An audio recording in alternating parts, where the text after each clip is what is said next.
hello, everybody, and happy Thursday to you guys. As I check the calendar and make sure it's actually Thursday. Hello, Amiya. This is your Dream Even Spider Mama, Amiya Aranha. I'm happy to see you all today. Let me fix my face. Hold on.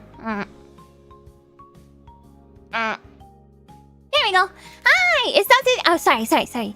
It's your Dreamweaven substitute teacher, Amiya Aranha. What do you mean, what's wrong with my face? Oh, because I said I had to fix it. I was just not looking... I had a lazy eye, so I just had to, the way I fix a lazy eye is I just gotta, just like stand still for a minute and then it'll go away. Stand still for a minute, press a little button. And then it goes away. Kitty Art is not still here. She has gone to eat her food, so I think she's feeling better now. You guys, a couple things. There is some jackhammering or something like that. I'm assuming it's jackhammering. It's really, really loud. I don't know if you guys can hear it, but there's something... There's something going on outside in terms of the noise, so I apologize if you guys can hear that. You can hear it. Yeah, it's pretty dang loud, so I would be surprised if you couldn't. Especially because I have my fan on right now, so the noise gate, I think, is like constantly active. But there we go. There's that, so hopefully it's not too obstructive. How's our always construction? I live in a growing... My city on Ami Planet is a growing boy. That's just how it is sometimes. Especially when, on my part of Ami Planet, we have snow for much of the year. Well, not much of the year, but winter is, and bad weather season where you can't do construction are quite long. So it's not like, it's not like somewhere on the, on, the opposite side of Ami Planet where it would be like not too much snow and you can kind of get construction done at any time of year. That's not the case in my area of Ami Planet, but it's fine. I learned to live with it. I just don't want it to disrupt my stream or anything, but hopefully it's fine. What else was there? I say this every cardboard presentation stream, but I have to extra careful about keeping the stream to like 2 hours or less today because I have an ASMR stream later and I had to push the stream to later already because I had to go to the pharmacy this morning and I just want to make sure I had enough time to do everything. So I'm gonna really try and keep myself to this constraint. But there's not as much content as previous presentation streams to get through, so I think I'm gonna be okay. Anyway, let me say hi to everybody, and then we will get right to it. Oh, and thank you, Irawan, for renewing your membership, and thank you, Rain, for the 11 months. You're very close to your pink time, which is awesome. It is Thursday, my buckles. It is indeed Thursday. Yes, sirree, Bob. Okay. Hello to Seek and Heart and DJ and hello lurkers and VOD watchers, aka me. That's when I see myself in the chat. That's usually my signal to say hi to lurkers and VOD watchers. Hello Gento and Gildrian and Poe and Mephi and Akatsuki and Super Condor and Fish and Mistake. I'm so itchy because my cat was just freaking cuddling me. All the heck. Hello to Mistake and Wilson and Koala Slime and ZR and Star Pop and Tomo and Sturm and Luminous Wings and Esperis. Hello to Conky and K7 and Hero and hello to Turbo and Cryosite and Doiro and hello to Sprite Junkie and Jello Shot. And I apologize for any inconvenience caused by delaying the stream also. Thank you guys so much. Hello No Fun Zone and Rioting Soul and Peppermint and Pyrie and Railgun, Olivia Railgun Cash, hello Jellyhead and Noah and Plenum and JD Assassin. I'm gonna try and speedrun the hellos here. Hello Sumptuous Potato and Batsu and Erawan. Hello to Nisemomo and Temple Paradox and Megu and Catbus and Iron Stag. Hello to Matt and Dragoof and Kayla and FC and Koshi and Backslash and Indecisive and Panda Man. And hello to Kyoko and Ria and Mal No Mal, and Atridal, and Roqueto Cato, and Shino, and Pengcho.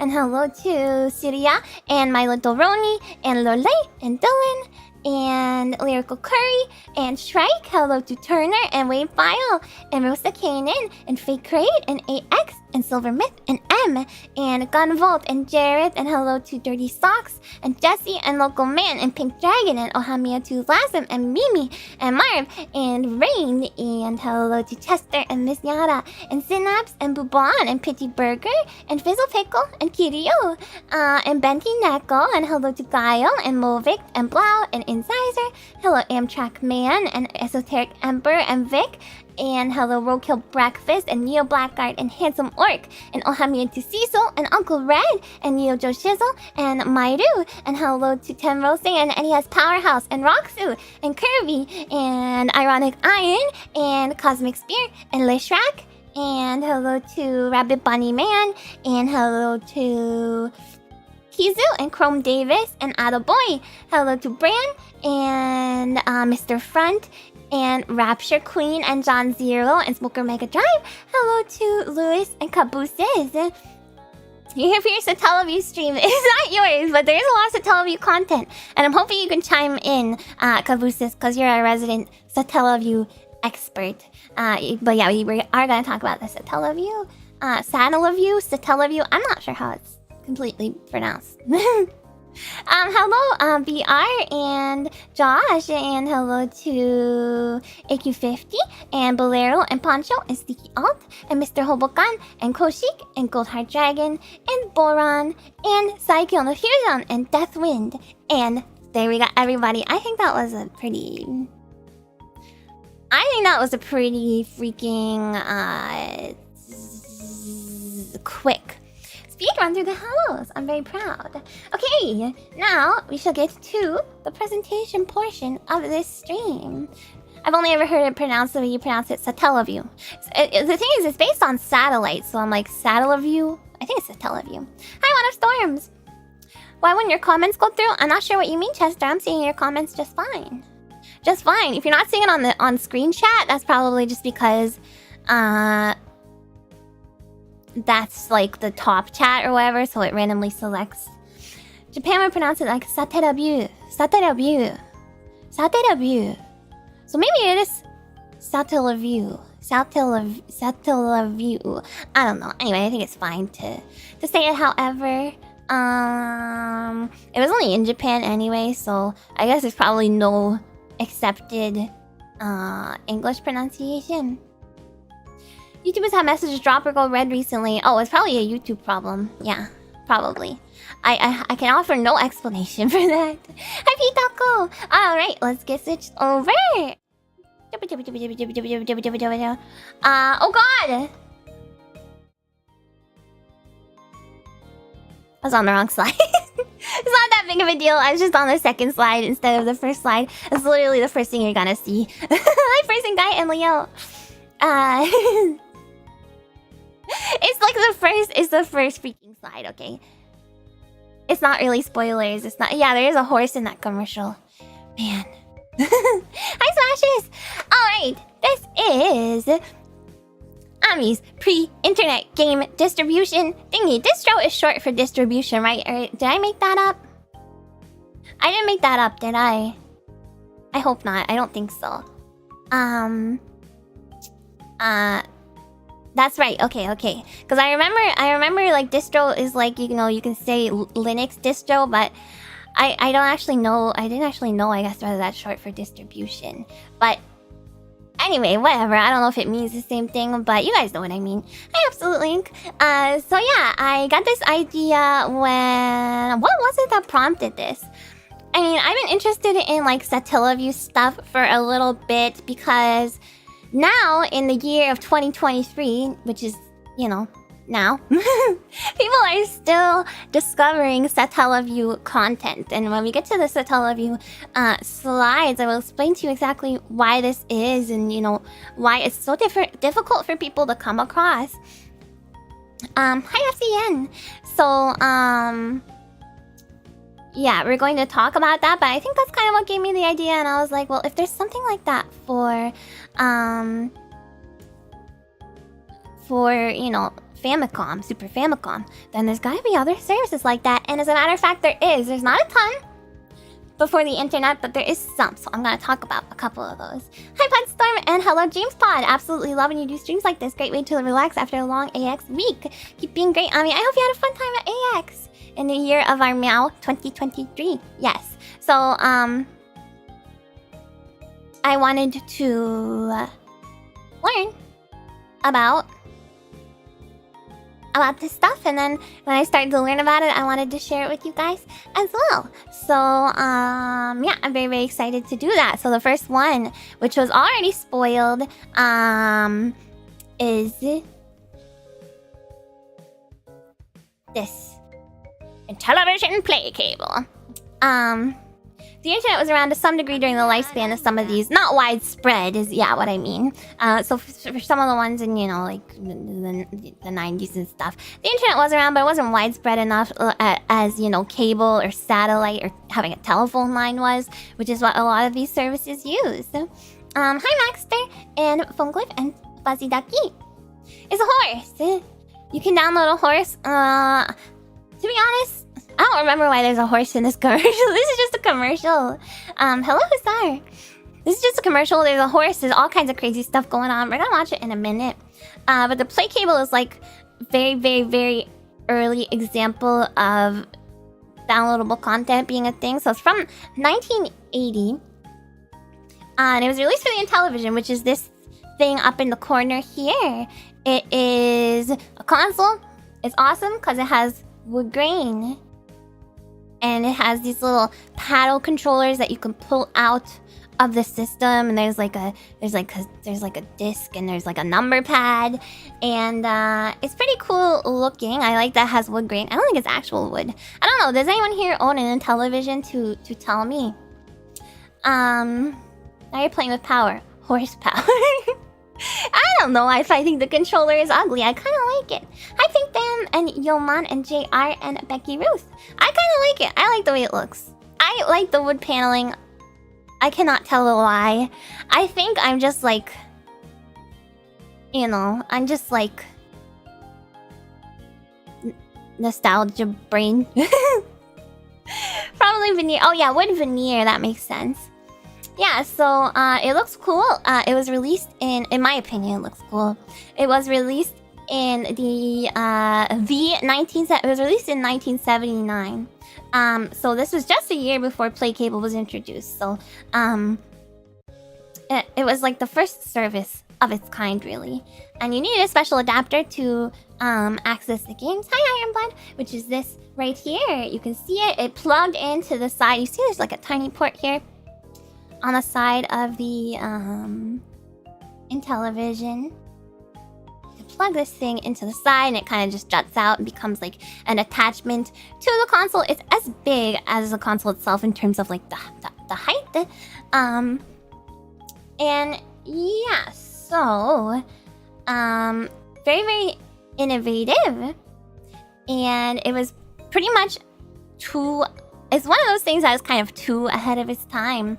So the development started before the Intellivision was widely available, and it was play tested. It was sent to certain consumers, certain people to test it out before the major release happened. Yeah, the world wasn't ready, so it was a partnership between Mattel and General Instrument, who made cable television equipment at the time. General Instrument did. So this is how a lot of these things happened back in the day, as we will see when we move on to learning about some of the other ones. They partner with a company that has an already existing service, and that company is like, we're gonna slightly alter some of our service or some of our technology to be able to bring you a new thing and to work with these game companies and give people video games.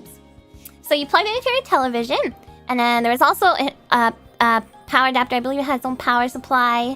There was hi Crimson Dragoon. I'm not stinky. There was a you had to plug that into a coax box, and that box into your TV. And then you'd have to go to like a specific channel on your TV, and then it would show you the a free channel on your TV. You guys remember when you used to set up your VCR or whatever? You had to like go to channel, I don't know, 3 or whatever. So I'm guessing it was the same type of situation. You have to just go to a channel that has nothing on it. Channel 3 was for games. That's right. It was channel 3 for me as well. I don't know how to remember that, but 3 or 4. I don't know how to remember which specific channel it was, but oh, just another pest and name PL. I never understood why some were 3, some were 4. I actually don't know the answer to that, sadly. I never considered. Channel 2 user? Okay, so it's like 2, 3, or 4, you know? Hi CJ, 안녕. So, yeah, you would go to this channel, and it would show you the menu for the service, and bada bing bada boom. You have access to like an entire freaking library of games that you can download. It takes like 20 seconds, I think, to download. My understanding of how it works is that it's like constantly cycling through all the data, and then the moment you send in your request, you have to wait for it to cycle to the specific piece of data that you're trying to access. But that only takes like 20 seconds, so very, very quick. And then there'd be a whole library of games that you could play, and there was a monthly subscription fee, and the games would change monthly. So yeah, it depended on the size of the game, but it could take 10 to 20 seconds is apparently typical. And eventually, what happened with this and why it died out and why it was kind of too ahead of its time was because eventually Intellivision games started becoming too large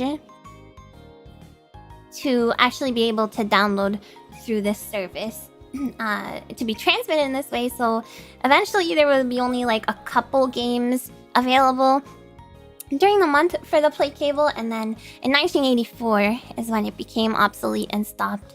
Hi Chaos Muffins, ye old games. Yeah, exactly. How close was this to the days of ET? Well, ET was Atari 2600, right? Which we're also going to be talking about. So very, very, very close, actually. So I found an interesting side story to this. I have pricing for all the other ones, but I was not able to find pricing data around surrounding this one. Hi Gandor and Exalt. And Gunvolt, thank you for the 7 months. Sorry I missed so many streams from you. Here, have a milestone chat. That's okay. That's alright. ET was 83, so that would have been the year before the service became completely, obsolete. So yeah, interesting side story that I found while I was doing research by this. I watched a video by the channel Retro Game On, and it told the story of 2 designers at Gerald, which was the division under General Instruments that worked on the PlayCable. Oh, we didn't watch the commercial! I'm so sorry. We were supposed to do that at the end. Let's do that right now. I apologize. So here is the commercial for the... I was on a roll! That is bump and jump. I was on a roll and I was in the zone. I apologize. Okay, let's watch the commercial for the PlayCable.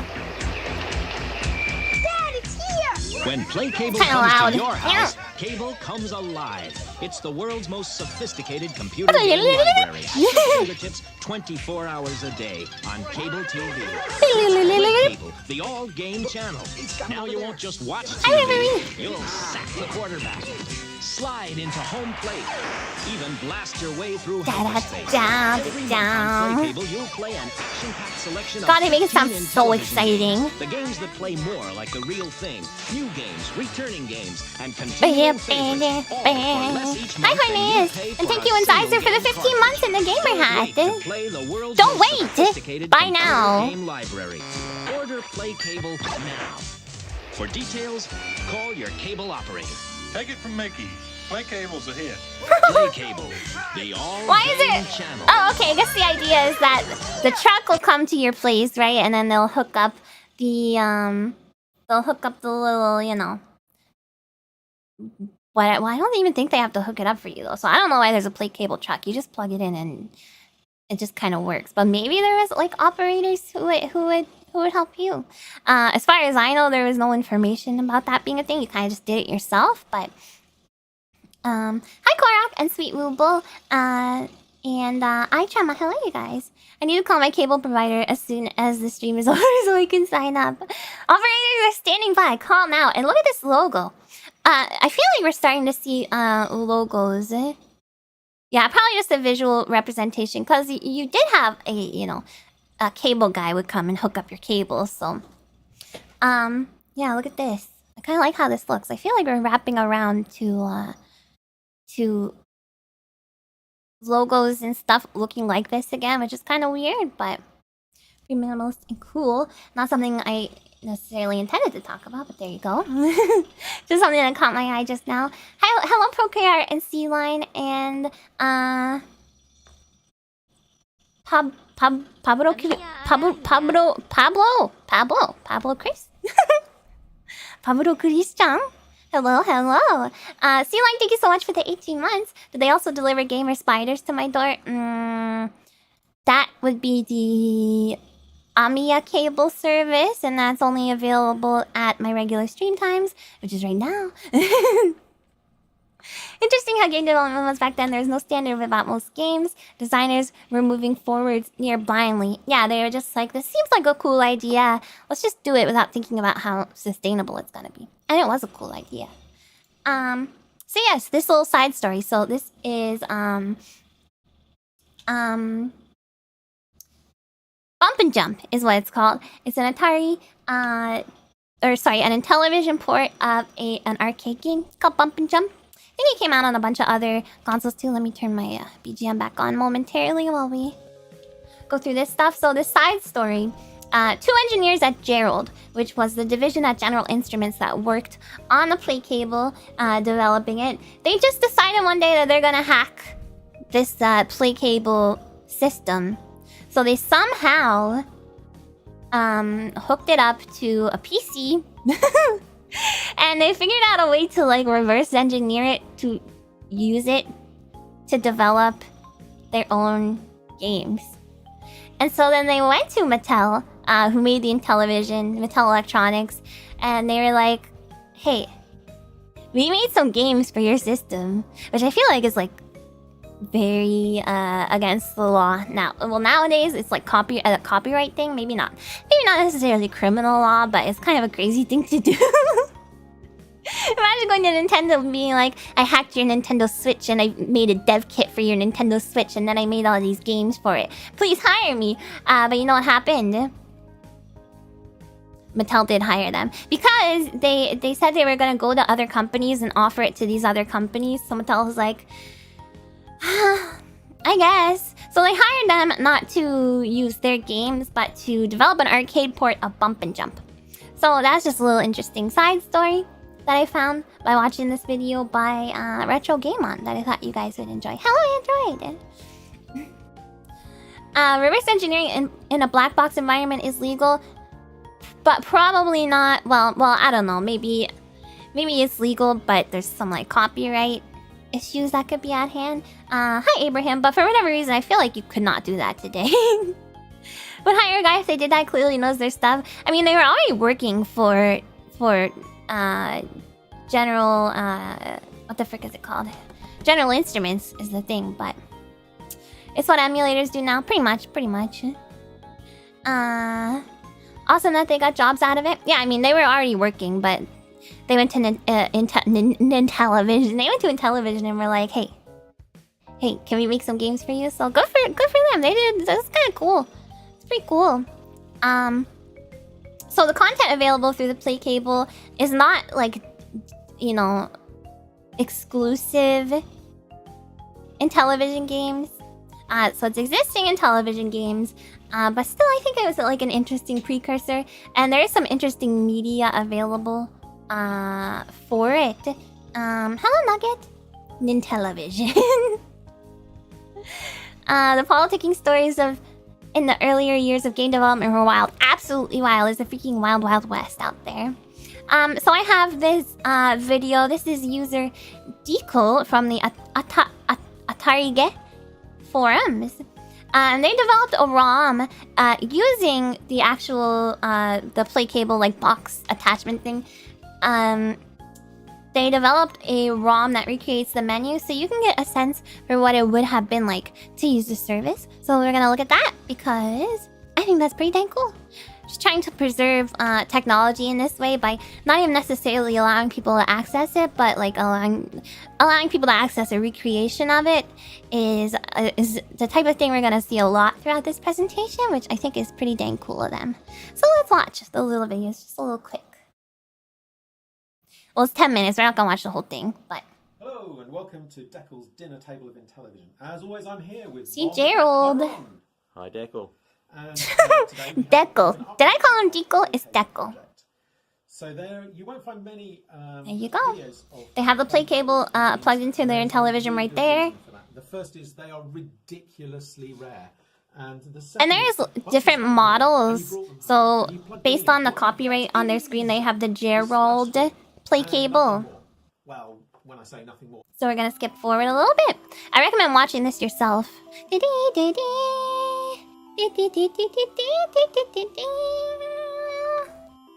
Push disc.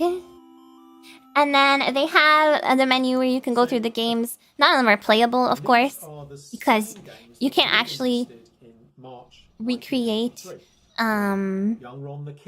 you know, that part of it. Wow, the guy just meowed. Hi, Shadow. I was not expecting that. Meow. Once you get to the final page, you go back to the splash screen again. There we go. You just loop through the games and then all that we have to do is enter the number on your numpad on your little controller and then hit return. So, Ron, what game do you fancy playing? I think a bit of horse show me. Horse racing. Okay. No, play Snafu. I want to see play Snafu. So, when I hit It's like Tron. What's going to happen is that the I think Snafu is like Tron. The menu program that's running here will instruct the PlayCable to tune to the channel that contains This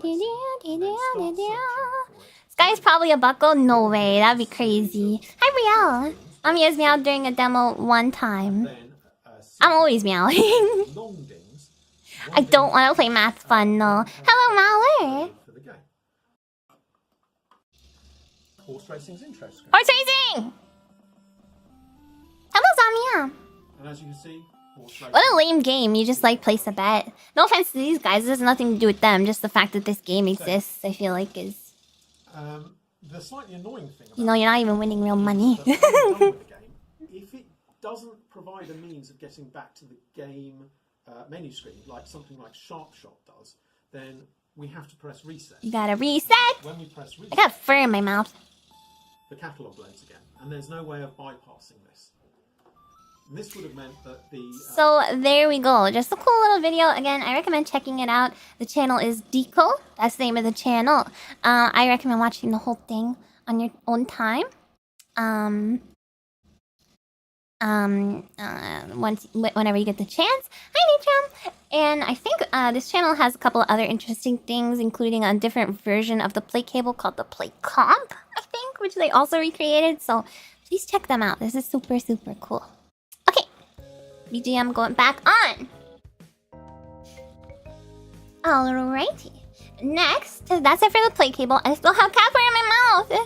There was cat fur everywhere. Well, my cat was cuddling me before this. She's not feeling good today, I think. She threw up a little bit earlier, although she was eating just before my my stream started. But must have been tough to make a game and make sure it would stay under whatever size it needed to be at the time. That wasn't really a concern for... People weren't really developing with having the games available on the PlayCable in mind.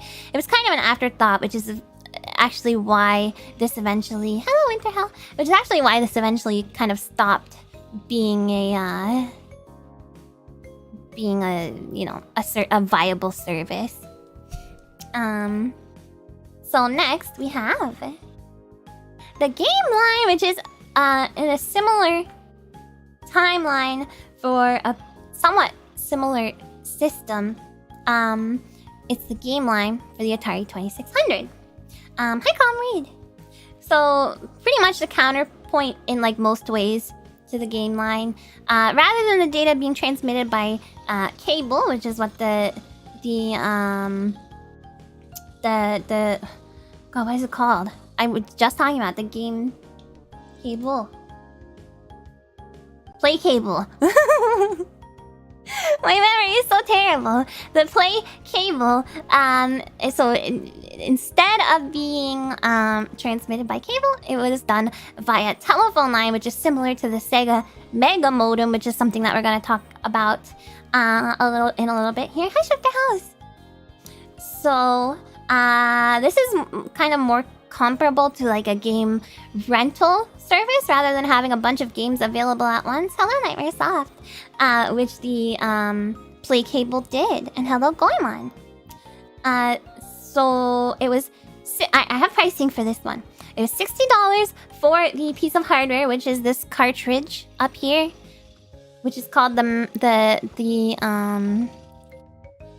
God, I can't read it. Hold on. The Master Gamer.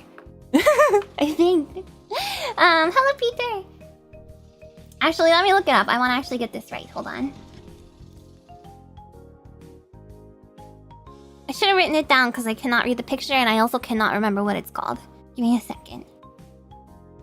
Atari Gameline. You have your old Sega Channel your family used through Comcast? You can, if you have like the peripheral or whatever, you can still access the menus and stuff, which is pretty cool. The cartridge is the... They call it a master module. God, why didn't I write this down? Hi, Riffle!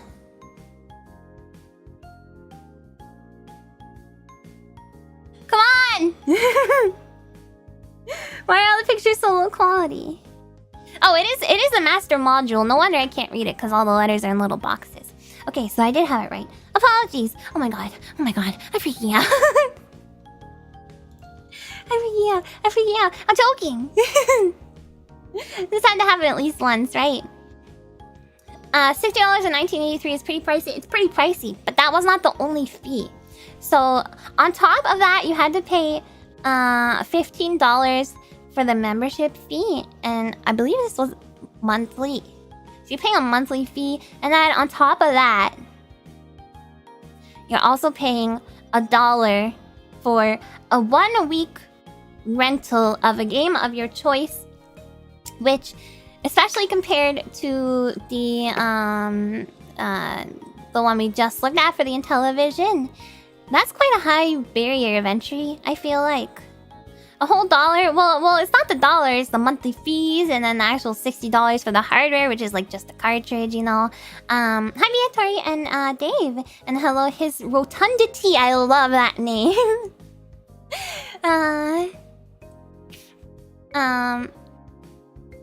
Big fan of the Dominions game series, but back for 2010 or so, you could only order a physical copy from Shrapnel Games, specialty wargaming publisher. Oh, that's very interesting. How many games got support? So I'll get into that in a minute. So, what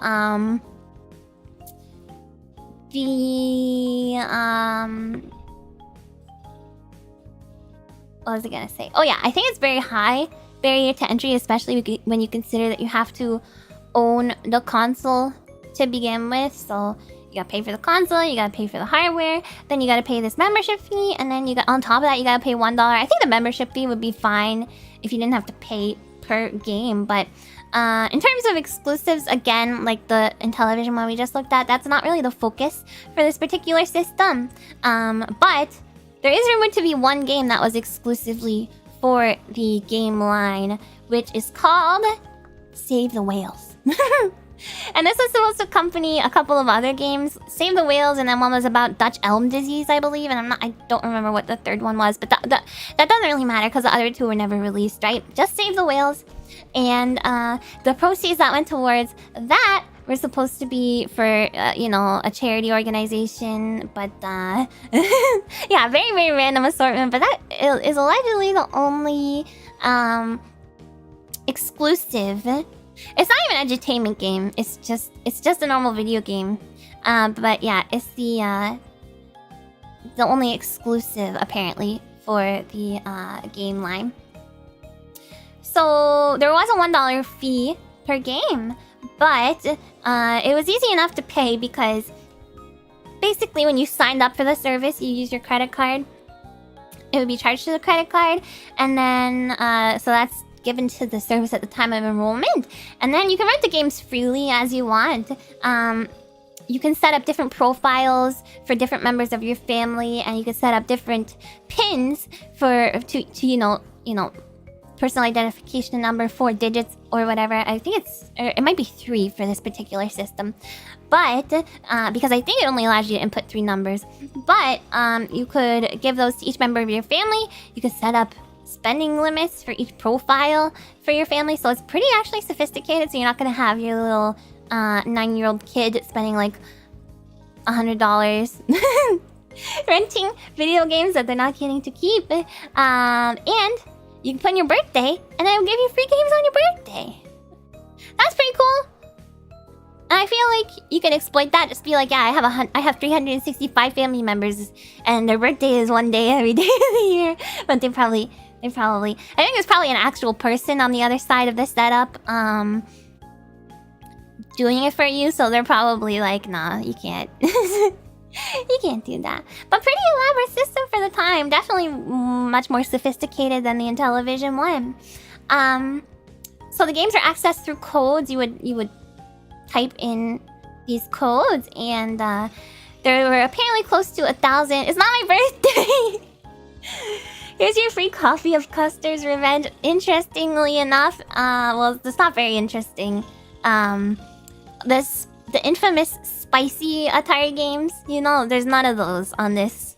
Those are not available. It's family oriented, okay? So you are not allowed to get naughty Atari games for your not allowed. How many of these things went out of business because Ami discovered exploits? Hey, it wasn't me. This is whoever back in the day. Hi, Sabishi. Luminous Rings, thank you for the birthday super chat. It's not my birthday. Actually, it is my genmate Lisa's birthday today. Go wish her a happy birthday. Go to her Twitter or whatever. You know, make sure you wish her a happy birthday. Speaking of birthdays, I don't get the point of naughty Atari games. People find a way to twist everything. You don't get the point. I mean, the point is... Let's not get into that. Just, you know, what's the point of naughty games in general today? You know, just think about it a little bit. Where was I in this? Oh yeah, there was close to 1,000 code slots. Although there was not that many games that were actually included at any given time. Hi, Soul Disorder.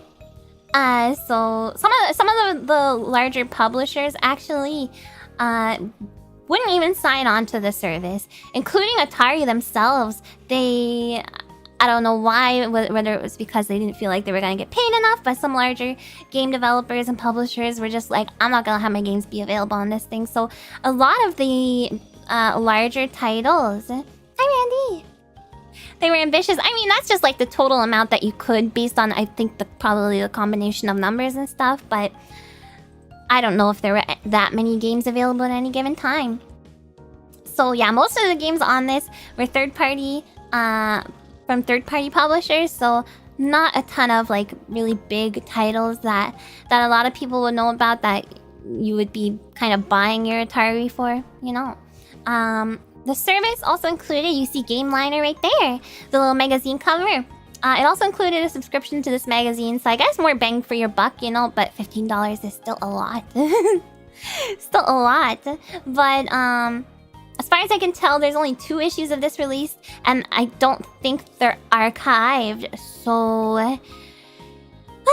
you cannot, sadly, you cannot look at these as far as I was able to find. I would like to be able to look through them because, sorry, I sighed really dramatically for that. It's just a shame when things aren't archived in that way, but it would be crazy if every gaming related thing was archived. But maybe someone with a copy will, you know, do the good deed of making it available one day. What valuable details? It's just not even necessarily valuable, but it's just interesting. I don't know. I would like to take a look, but yeah, so there's only 2 issues that release, and it was meant to provide it was tips. There was a full up-to-date game list, which was up to date, so it was more accurate than the game list that can be accessed on the service itself. You could actually access the game list through putting in the code 999, which was reserved for the list and for not any games, but they did not update that.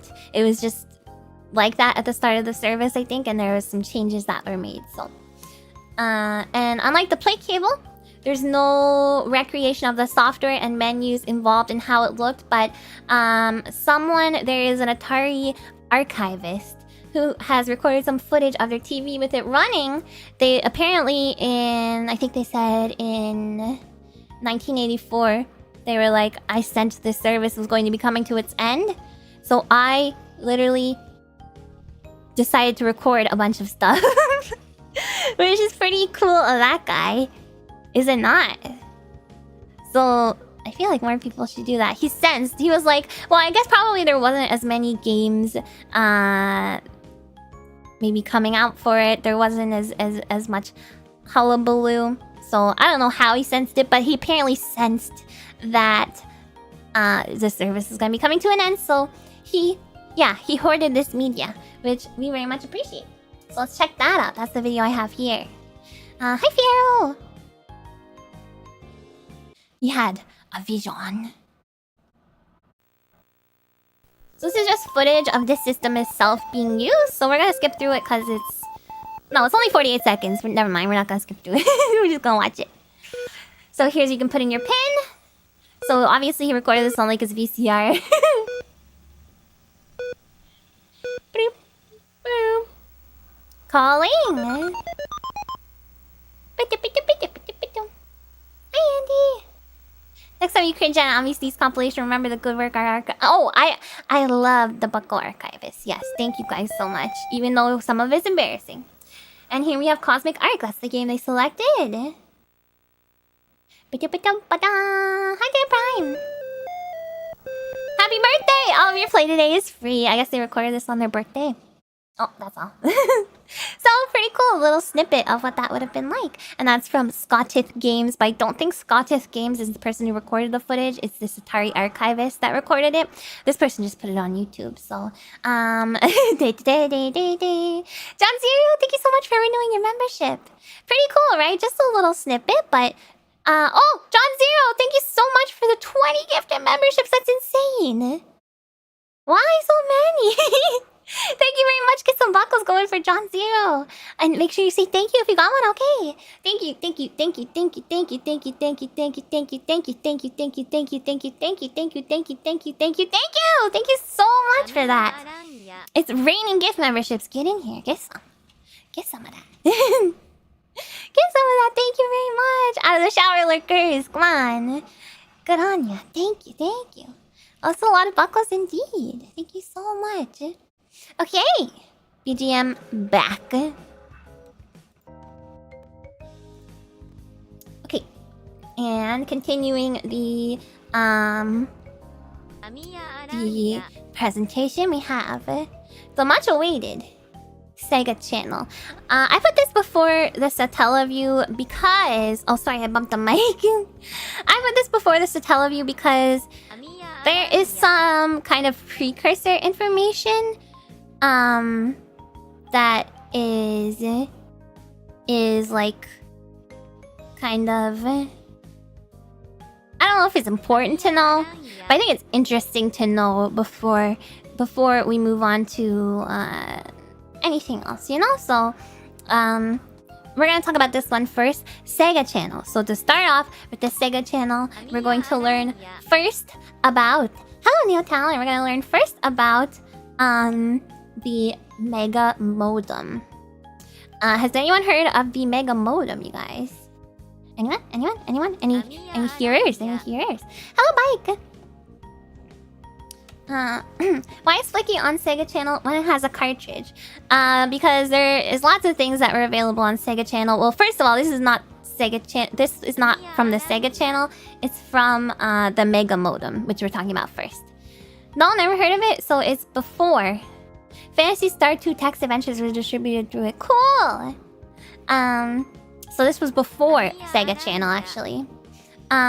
So they were trying to compete with Famicom and stuff, right? They were trying to focus on hardware add-ons and collaborations with other companies to give them a boost, particularly in Japan. So it's unique from the others in the sense that in addition to allowing you to download info/content, which you could also do, it allows you to play games with others.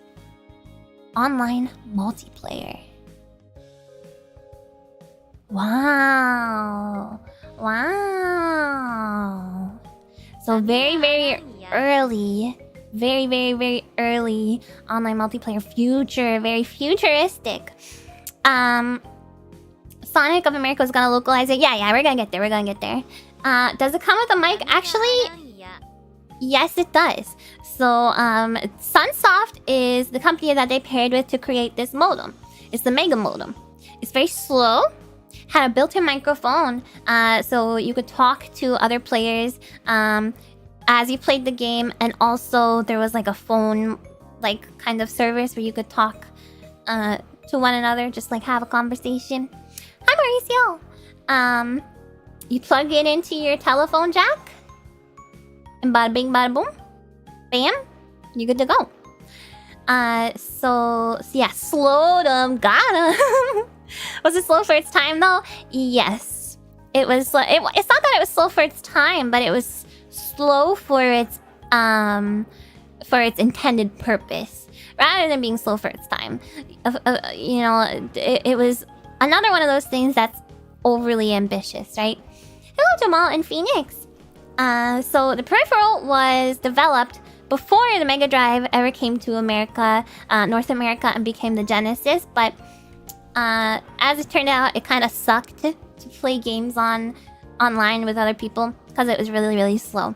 So they had this peripheral, and people were anticipating its release, and they had to figure out a way to make it like a good piece of hardware that people are gonna want to buy. Hello, Liquid Cat. So because of the kind of uncertain nature of the release, developers were kind of hesitant on developing games that were for it, that utilized the online phone line multiplayer type of situation. So it didn't have a ton of titles for the online multiplayer, and then most of the ones that it did have were developed on by Sunsoft, like yeah, and it used up your phone line. Which includes this one, Telltale Stadium. It's a baseball game. You had to connect to someone within 60 to 90 seconds. Yes, so it was very slow, and then the person only had 60 to 90 seconds to respond to the request to connect to them. So on top of being slow, they had to get it within that kind of minute window. And I don't know if that minute window includes the time it takes to actually connect to them and like have the notification or whatever show up on their screen. But if it does, then that's pretty difficult to kind of hook up to someone. But yeah, we have Telltale Stadium. There's other games like Telltale Mahjong and things like that. So as for the downloadable content portion of it, there were only a couple of titles, and they had to be really small to make sure that the Mega Drive could download them and not take like an hour as opposed to like 8 minutes, which I think is around what it would normally take. Hi Yahweh and Board Clips. You plan something out with a friend at a specific time. Yeah, you have to plan something out with a friend at a specific time, and then just hope that they're like not in the bathroom or something at the time. Yeah, so it had to be very small so it could fit on the Mega Drive. And then that's why I have Flicky pictured. So Flicky, you know, is a small game. It did have its own release, but I just put it there because it's one of the small games that would have see its release on the Mega Modem. Hi King Bobo. I remember still having to arrange with parents when I could go online so as to not block the phone line. Yes, I do remember that as well. This one would be it's like you have to like disconnect your entire freaking phone, right? But it still had a function that allowed you to kind of phone up people. So, you know, at least there was that. At least it served the same purpose, you know? Even though it sucked. So the Mega Modem never ended up getting released in North America, but it was announced at one point. And also, the early North American release of the Genesis had it on the freaking box. It was like, this is gonna be available in the future. It says, imagine the power to play outside your home with the Telegenesis, which is what it was gonna be called in North America. It's only a phone call away, whether it's next door or across the country. Now you can dial up opponents for online competition with exclusive Telegenesis games. The optional Telegenesis modem is planned for future availability, but that future availability never happened. Hi, Dylan Yoshi. Oh boy, how big would be the tower of power with that thing? Oh yeah, well, I don't know if it's one of those things because I think it's a little finicky. They have like an adapter for like other models of the Genesis, so I don't know if you can actually do that. But maybe, I want to see someone try it. It would have to be the top of the tower though, because there's nothing you can plug into on top of it. Hi Riley! And hello, Gallo. Hello. You were the only kid in school that had Sega Channel? Oh my god, did everyone want to go to your house? When I was a kid, I always wondered about whose parents agreed to buy this kind of stuff. I guess like people with money. People with money. People in my chat, yeah. Imagine watching VTubers with 90s internet. Imagine being a VTuber. I mean, you wouldn't even be able to stream at all. Parents were good at getting it for you. Did you get totally addicted? Did you get totally addicted? Hi Makai. Imagine having 90s internet. True, that's the whole thing in and of itself. Although you didn't need the internet to use Sega Channel, but what's streaming? Yeah, how are you gonna stream things? So yeah, this one, unlike the oh, hold on. I have to sneeze.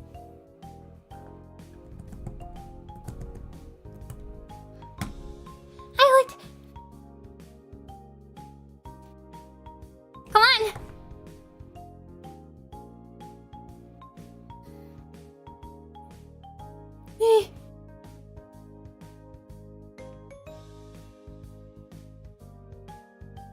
No, don't go.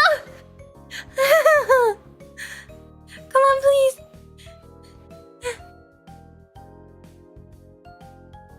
No, why? Why is this happening?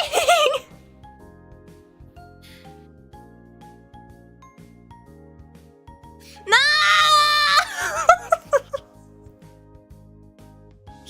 It's gone. Wait. You're so back.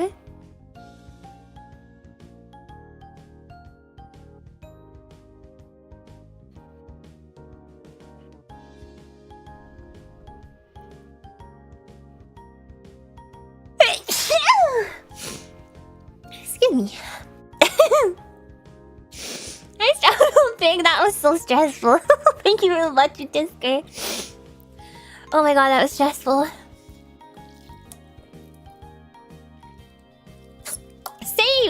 Saved. Hello, Macau. Okay, so, but that's not what we're here today to talk about. We're not here to talk about the Mega Modem. Just a little interesting precursor to this. We are talking about the Sega Channel, which came after the Mega Modem. Huh? Now I'm stuffy. So, unlike the Mega Modem, this one was a subscription-based service. So, you had to pay $25 for the adapter, which is kind of a good price, I feel like, for the adapter. But then it would be a monthly fee for the service, $15 in the US and around $20 in Canada. This could vary depending on which cable provider you went to get the service, because I think they could charge their own rates within a specified range. Excuse me, oh my god. So the Sega Channel and the adapter were different from its predecessor in the sense that it used coaxial cables instead of the phone line, so kind of like the excuse me, like the Atari one. And they use that to distribute data. Why did Canadia pay more? Canadia didn't pay more. Canadia dollar just worth less. Why, you know. So, I was about to say...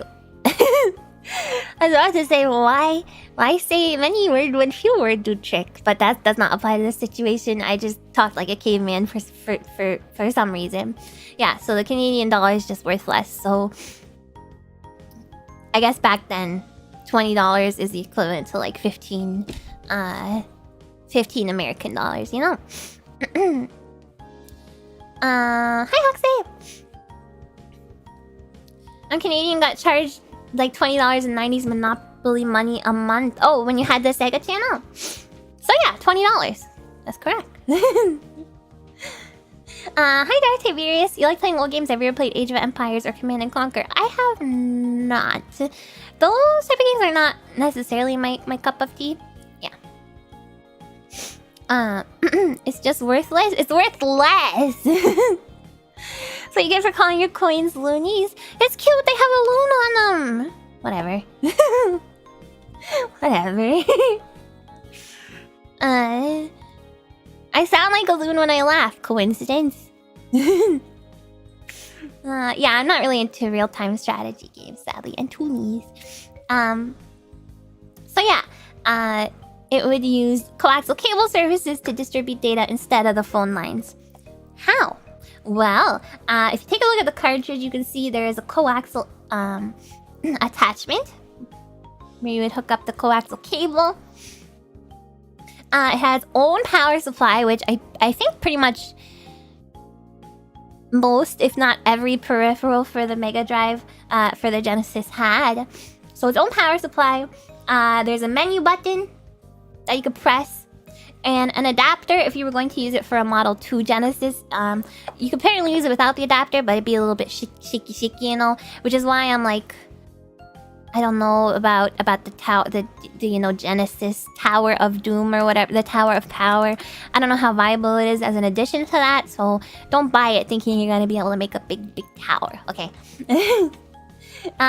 So we're gonna watch the Sega Channel intro together because it's pretty fun, and the service started in '94, which is kind of like the latter half of the Genesis lifespan, and it lasted for only 4 years.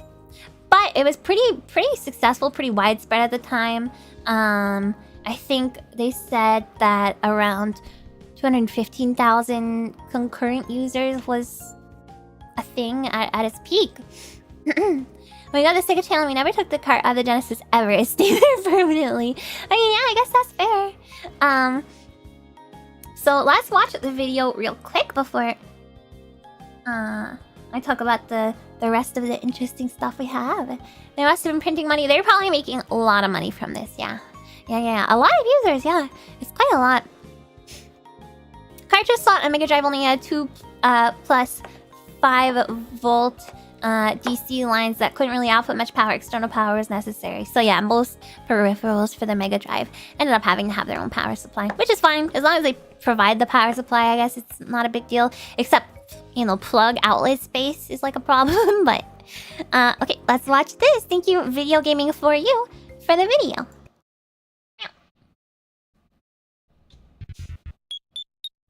God, it's loud.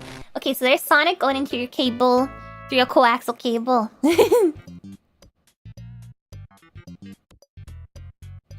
Whoever decided to make Mega Man the Wily Wars Sega Channel exclusive in the US deserves a spanking. So yeah, Wily Wars was available on in the US only through Sega Channel, but it got a cartridge release in Japan, and I think maybe in Europe as well. Look at this! It's so 90s! I love it!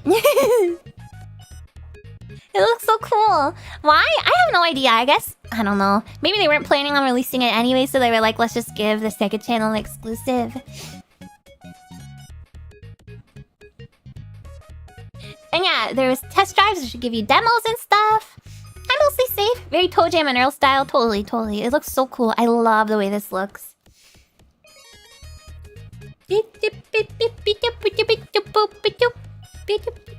So this is 15 minutes, so we're gonna skip through a little bit. Here's the different menus. This is a test drive, so you could test games. Demo games. Did you grab footage of the Sonic puzzle game with the unique music? Are you talking about, what was it called? Sonic Eraser? Wily Words got official release Genesis of America last year from Metrobit Studios. Oh, cool! And there's just basically more going through the menus. There's a place where you can read news. Sega News. Win a Sonic Spinball game. Oh my god, yes! I so want to enter that competition and win that game so I can play that game. Oh my god. Oh my god. Awesome. And then this is... sound test? I guess there's a sound test also. It is Sonic Eraser. I have no idea what the Sonic Eraser music sounds like. I just know that that game exists. These Rugrats-esque backgrounds, animated backgrounds. God, I love it. Look at the kisses. Anyway. So that's what it would have looked like back in the day if you were accessing it at the time. So the website, which they did have a website at the time the service was available, you can actually still visit the website if you want to go to segachannel.com. I believe it's maintained by archive.org. It's hosted by archive.org, so bless those people. The demo for ROM is a proto card technically. You wouldn't see the sound test on the actual... Oh, okay, good to know. Yeah, very 90s website. It's still maintained if you want to take a look. Well, it's not maintained. It's maintained by archivists, you know. So here's what the website says as its main point of interest for Sega Channel. Every 2 weeks, we bombard you with a mix of 40 Genesis games for your thumb-blistering pleasure. The action-packed, the puzzling, the classics, the speedsters, and the exclusive games are all available to you, your Genesis, and your TV all the livelong day. Plus, you get a chance to win the trendiest contest around, Prize-orama. Need to subscribe? Call Sega Channel's hook line, 1-800-696-SEGA in US to get hooked in. And it really would blister your thumbs. I totally got thumb blistered by playing Sega Genesis games, okay? Don't call it. It probably doesn't exist, and if it does, it might be something else. Do not call that number. I should have said 8675309 or 5555555 or something. But I mean, you can see it on the website, so it doesn't matter. Oh, sorry for mumping you guys. Yeah, aggressive, you know, 90s stuff. Blister those thumbs. I don't wanna. I already get numb thumbs from playing Sonic Spinball. Hi, Nyan! Chachu Blisker. I think you're late. Fuzzy Ducky.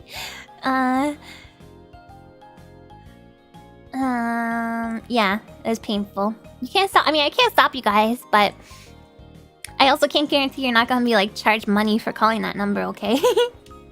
So yeah, that was from the Sega Channel website, segachannel.com. Go check it out. It's pretty cool. It looks very of its time. It's really neat. So yeah, it's kind of a service like the present day, like Switch Virtual Console or whatever. So they choose what games you can have, and then you just download them as you want after paying the base fee, which is pretty amazing. That it's just like a subscription service that's basically available wholesale nowadays. Kind of the same model. What are we calling it? It's your number. I did not purchase the Sega Channel toll-free number to make my personal phone number. No. Oh god, I'm so stuffed up now.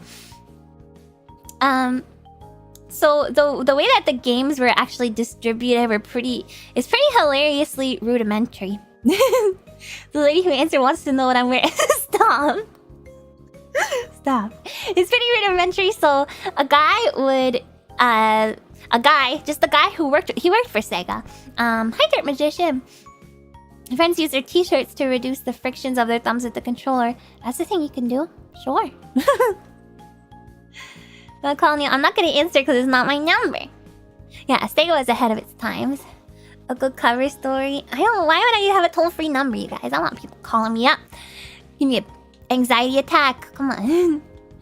So yes, there was a guy. The distribution, there was a guy. A Sega Channel guy, yes, who worked for Sega. he would have the Sega would, you know, help him get a bunch of games on a CD. He would bring that CD to a satellite station in Denver, Colorado. And then that satellite station would deliver it to the cable providers in that way. Or in the case of Canada, it would just be the CD would just be delivered directly to the cable providers. So the games. Are there any exclusive titles? As far as non-exclusive titles, sadly, many of the games apparently had like a reduced content due to size restraints.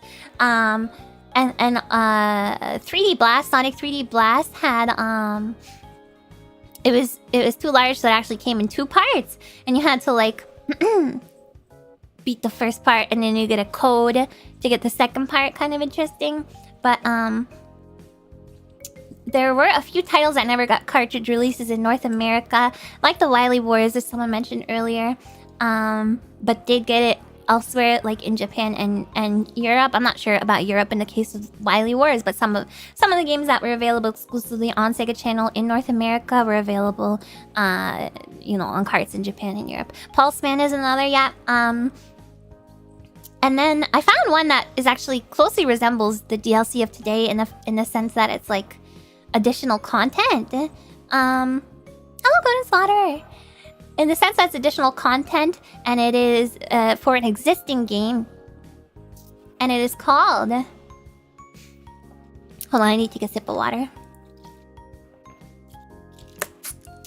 To gather suspense.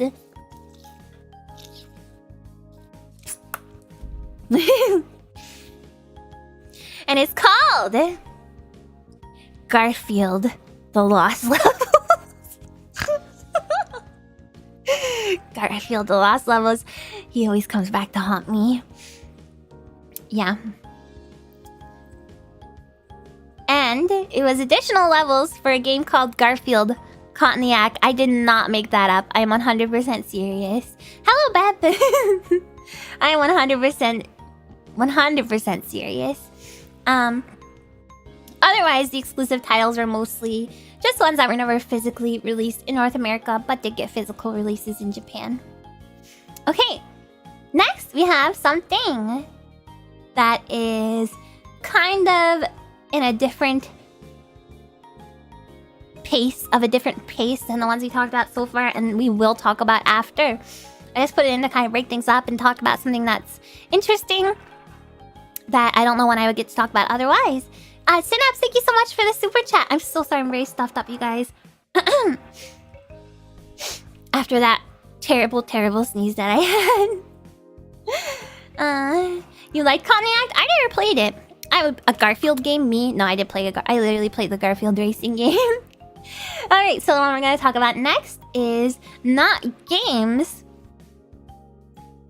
being distributed, but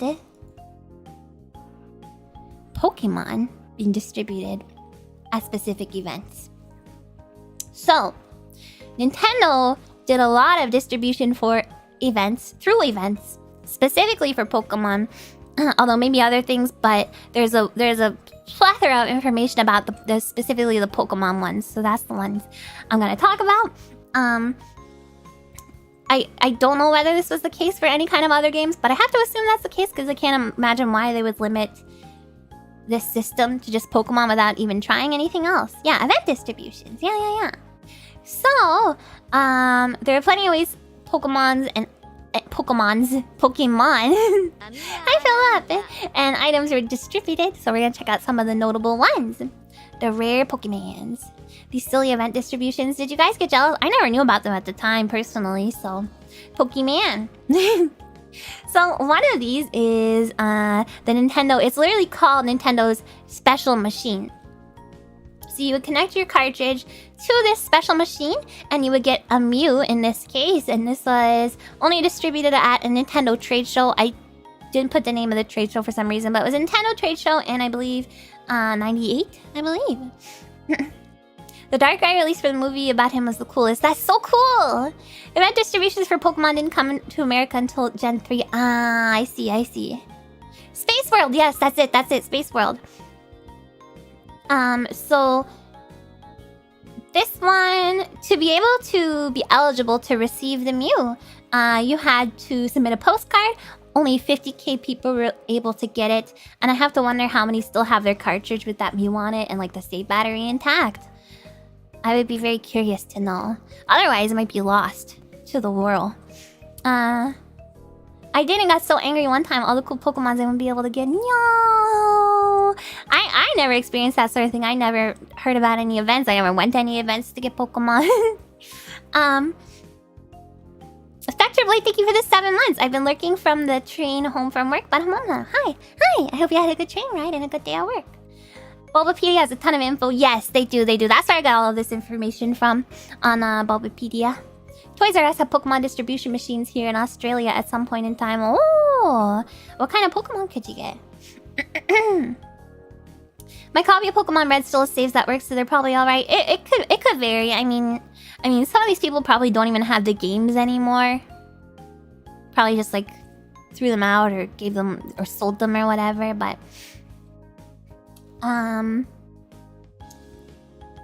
so that's the special machine, the Mew, which you can see here. Pretty cool. You put your cart in there, and you get a Mew. And then there was.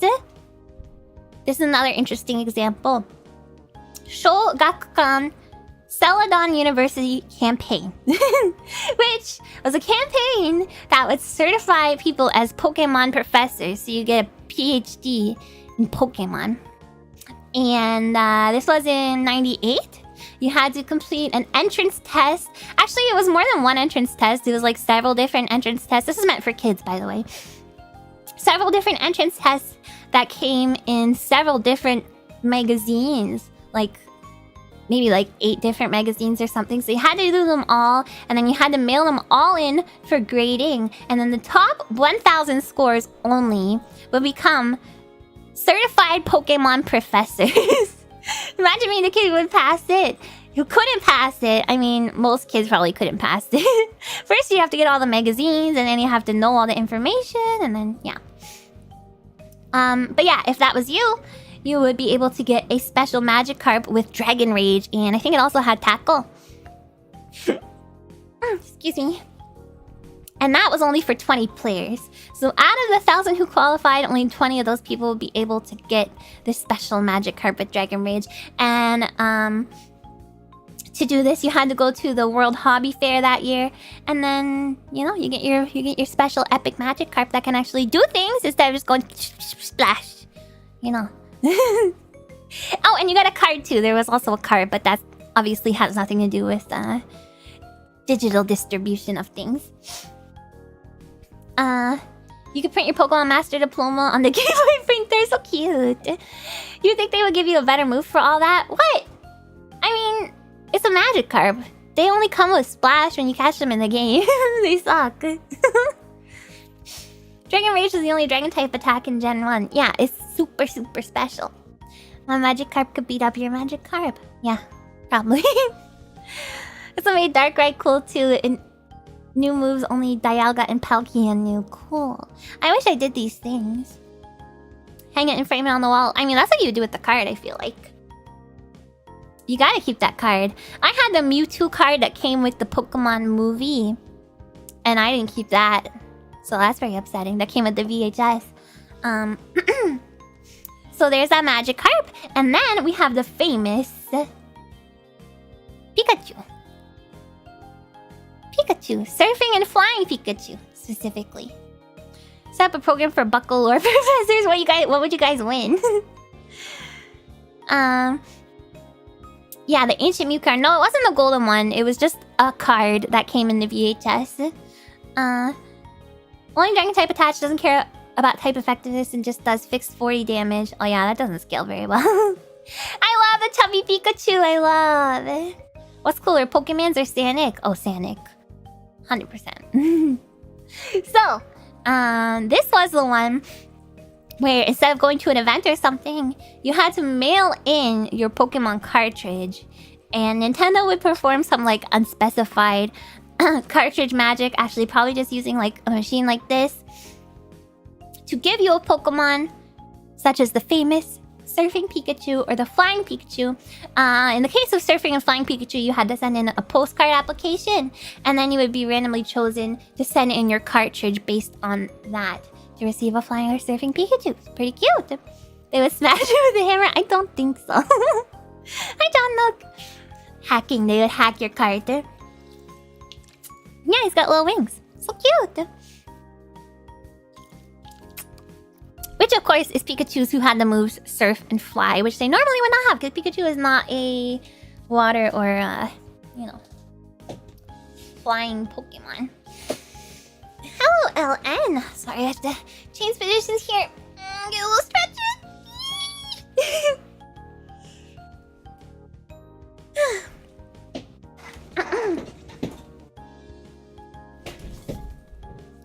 Imagine winning, but all the other kids just think you cheated. Oh, like you just somehow put in a code to get a Pikachu. A Flying or Surfing Pikachu. So, I just thought I'd throw that one in here. I thought it was cool, and it's on a much smaller scale than any of the other examples I have. But now that we've talked about that one, we're moving on to the very well-known amongst like people who like retro games, I guess. There's a Satellaview. Hi, Phantom Track. They only did these events in my country from 2011. I had going out of Pokemon. Yeah, I had nothing like that in my area of Omni Planet, sadly. Here we go. So, how am I doing on time? Oh, can I stay under 2 hours? I think I might be able to. Maybe. Okay, so this is the Satellaview. So no internet, no cable, but instead satellites. Wow. So epic technology that beams you data from space. Space. It's a shame so much Satellaview stuff is lost. Yeah, but people are still finding it to this day. So you never know. You never know what could happen. There is a lot of it lost though, sadly. Yeah, from space. So, what's cooler than getting data from space? I guess we do that like all the time now, but there was a satellite radio service in Japan called Saint Giga. Shut up, Windows Defender. Hello, Jared. Satellite TV definitely sucks. Every time it rains, you get freaking... My family had satellite TV at one point. Every time it rained or wind blew, it would just be like, no more TV for you. It was the worst. Hi, JP. Satellaview will still feel super futuristic nowadays, right? So yeah, Saint Giga is the company, and in the 90s they were struggling to keep afloat because of the recession. At the time, it was a satellite radio service, which still exists today also, I believe. Or at least did in like the past 10 years or something, probably. My dad used to have satellite radio in his car, but you should have Tim Curry saying space on a soundboard. I really should have a little soundboard. I don't know, that might get annoying. So yeah, Nintendo was like, meow that. They bought a stake in this company, Saint Giga, and they helped restructure it. And on top of that, they partnered together with them to develop the Satellaview. So Saint Giga put all of its eggs in the, proverbial Nintendo basket, and they had a program on their radio station dedicated specifically to talking about Nintendo games. No, they bought a stake, like they bought a piece of the company. They got a piece of the pie. I think it was something like 16%. Not a huge amount, but they still work together. And the device was released in 1995. The Satellaview, you can see that right here. Available only in Japan for the Super Famicom, and it saw a decent amount of success. So it was sold through mail order rather than through stores, although I think eventually it did end up in stores, but initially sold only through mail order. Saint Giga went defunct in the mid-2000s, sadly. Their old tide of sound programming is really neat to listen to. Is that the one that's just like soundscapes? I think I remember reading about that. It's a chonker. So yeah, you got it through mail order. And maybe stores later on, but it cost a pretty penny to use the Satellaview services. So the peripheral was 150, equivalent of 150 USD. in 1995 money, of course. And then you needed to rent or buy a receiver if you didn't already have one, a satellite receiver. And then you also had to pay a monthly fee on top of that, which is a much, much, much higher barrier to entry than the Sega Channel that we discussed earlier. This is not $200 today. Satellaview's version of Earthbound had never gonna give you a play once. What? I don't know if that's true or not. That sounds fake, but it sounds like it could be true. I don't know. Pretty pricey. It was late enough in the lifespan of the Super Famicom that you could frequently uncover Nintendo 64 promo material on it. That's super cool. We're going to look at this video in a minute, but the games you were able to download, for the most part, were only available to be gotten for a limited amount of time. So while the game was being broadcast over the satellite, that's the only time you'd be able to get it, unless you saved it, or be able to play it, unless you saved it on your memory pack, which you could do. So there's a pretty large library of lost media, sadly, lost games that fans are struggling to recover to this day, and there are archivists doing that work actually, and you can get some of these games and play them, as far as my understanding, which I would like to try and do, but we're gonna get into some of those games and what kind of content was available for the Satellaview. But we're gonna watch this commercial first, and an adorable menu that the service used.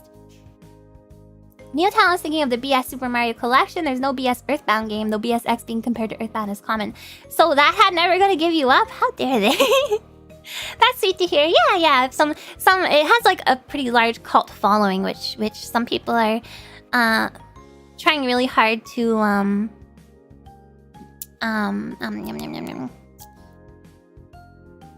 you know, preserve some of this stuff, which is cool. Hello, Miss Bourne. Hello. Alright, so let's watch first the commercial, and then we'll take a look at the menu, and then we'll look at some of the games. Sega 初衛星データ放送か。これからは宇宙から衛星データ放送。ってわけだ。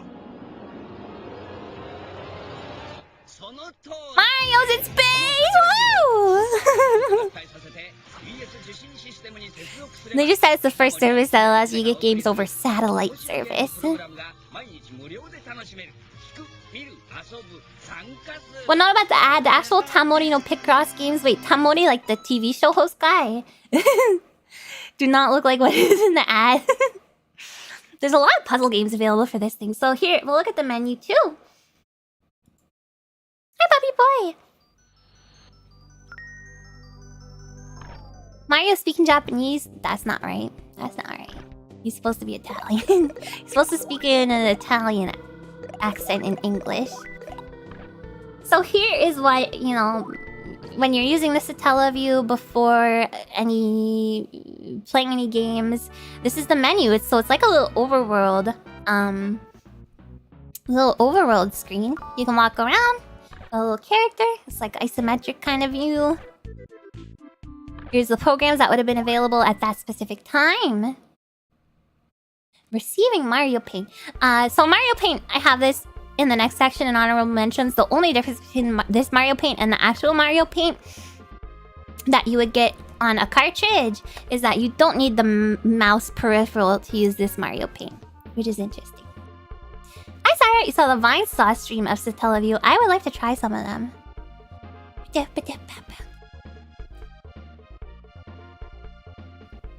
Knock off Chester Cheetah? No, I don't know why it's a cheetah though, to be honest. On Satellaview sound like game broadcast, Mario is voiced by Toru Furuya, much like the theatrical anime. There's a theatrical Mario anime. I love the music. I wonder, my kimono looks great on me. Obviously, this is like an altered version. This would not be in English because this was not released in North America. It was only released in Japan for the Super Famicom. Skip through it a little bit.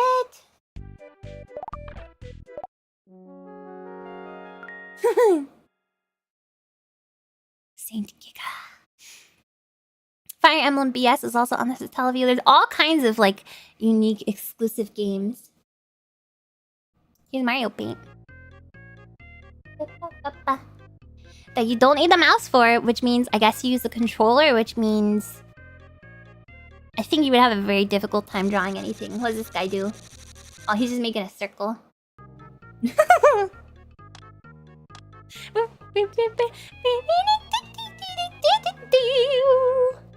Yeah, imagine using the controller to do this. God. It's bad enough with a mouse, but... I should play Mario Paint soon on stream. Like, not just the composer. Bobby boy, thank you so much for renewing your membership. Yeah, he's not drawing a buckle. What the frick? Alright. Don't do the baby. Don't do... We're leaving this before he does the little baby. Okay. Let me take a sip of my water here.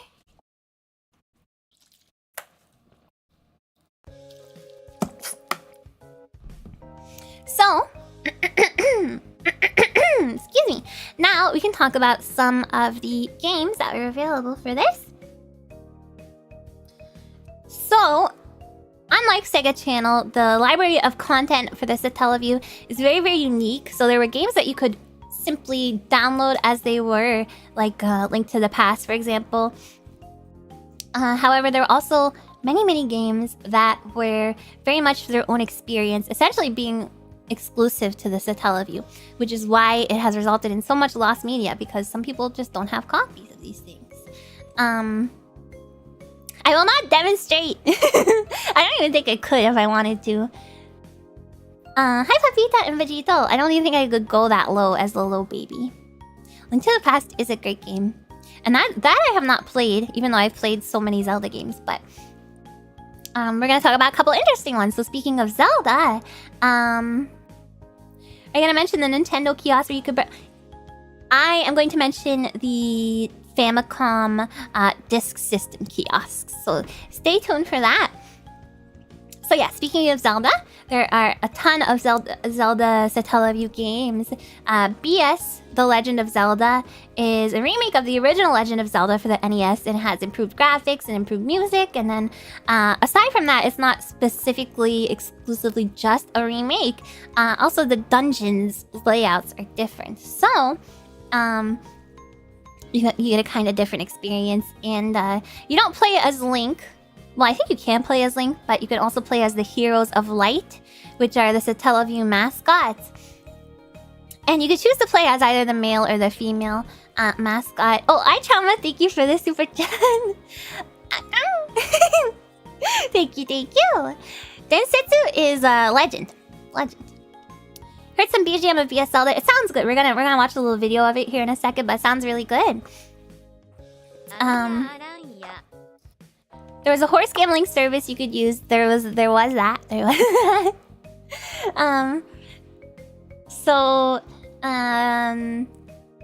Yeah, you can choose to play as the male or female version of the Satellaview mascots.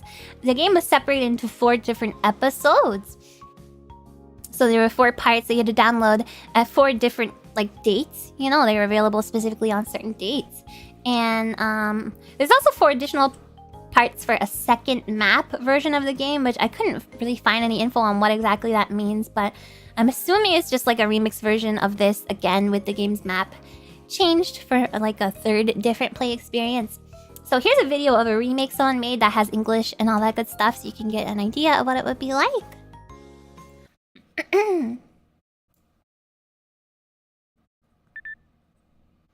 Now this is like a playthrough of the entire game, so we're not gonna watch the entire thing, but 3rd quest.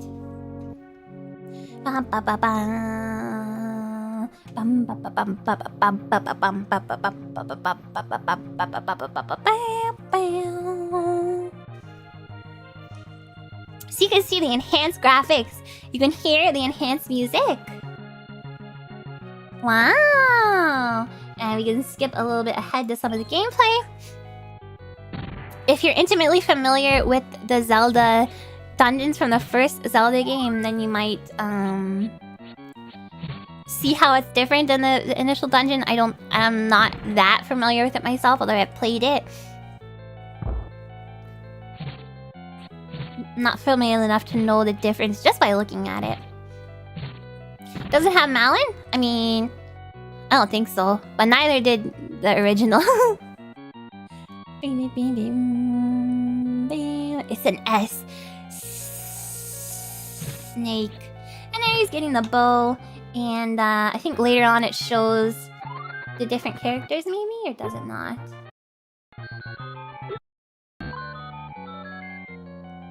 No, I think this one's just Link. Yeah, you could be the girl character and you can name yourself Marin Malin. Hi Curtis and Talisan. Professor Queen Spider-Man, were any of the Satellaview devices edible?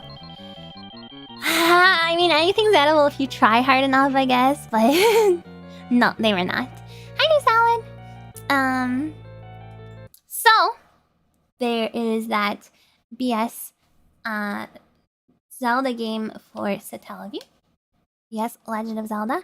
And then we have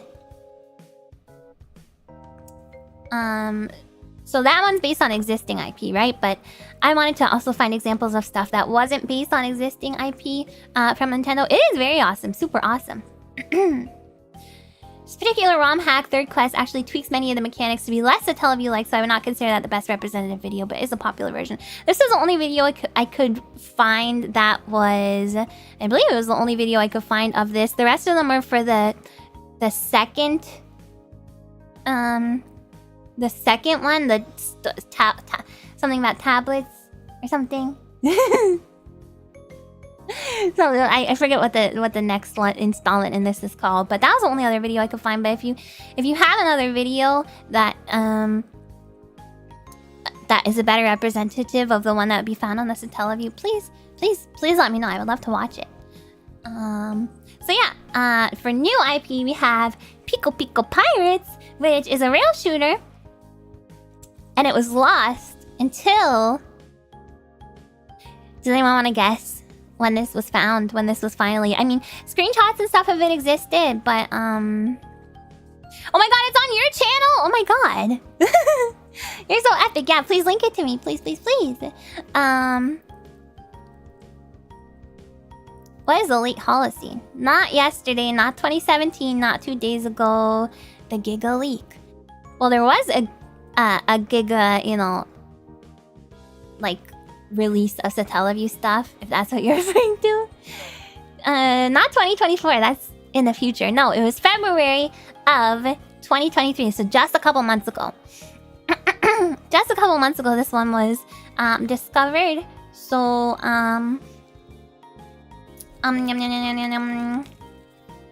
before that, it was just some screenshots. Kukukun is an even better channel for this stuff, but nevertheless, don't say that. Don't say that. You guys check out Cabooses for channel about videos about Satellaview stuff. Satellaview stuff. Super cool. That's not retro, it's breaking the rules. It existed before, then it was just found. Referring to the Nintendo Giga leak from a few years back. I don't know if it's specifically... No, it's not a few years back. It's just earlier this year. So, this is you're on a Nintendo controller-shaped pirate ship. And you have to press the buttons as prompted on the screen. And you get rid of the pirates that are coming to attack you. Pretty cute, I think. And this was actually developed by the team at St. Giga. So they developed and published this one in-house. So let's watch the video of that.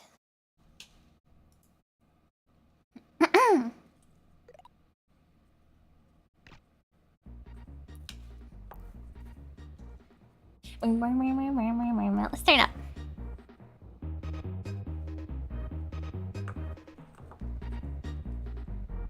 St. Giga sounds like a Mallsoft composer. Sounds like, yeah, freaking, yeah, this is a full playthrough, so it's a long video. Freaking Vaporwave, St. Pepsi sounding.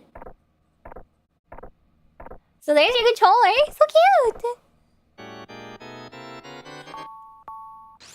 But it is like a rail shooter, so you did just, like, press the buttons as prompted on the screen. The Giga Leak did not have many Satellaview assets, but it did have some from the scrapped BS Zelda material. Interesting. Including bosses in the earlier world map. Okay, cool. But not full games, it seems. Man, this sound. I wish there was music. So cute little game, no?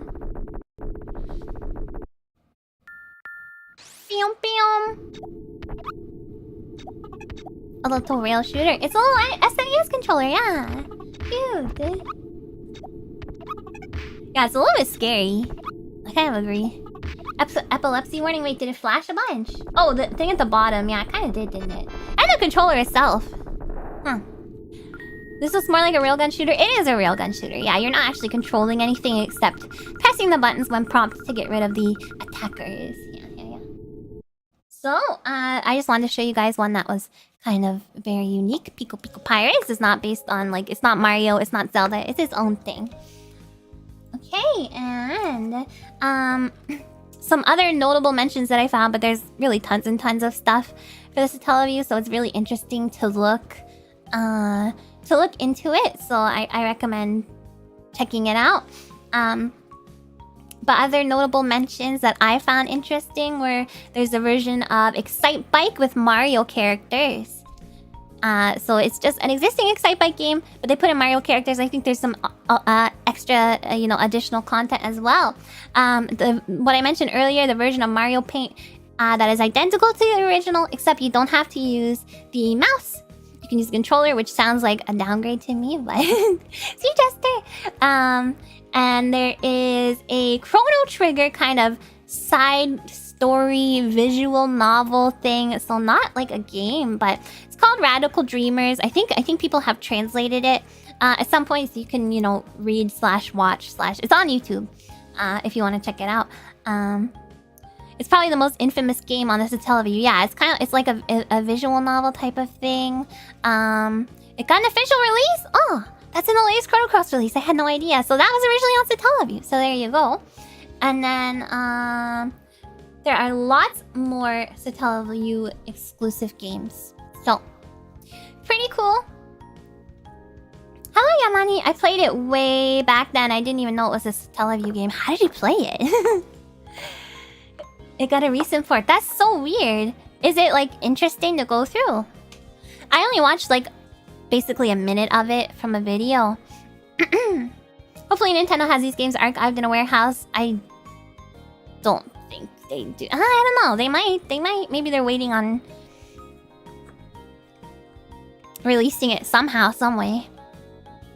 There's a fan translation before the official one. Okay, yeah, that's what I was referring to with the fan translation. Did you say how much it cost? The Satellaview. I had the pricing in a previous slide. I can go back.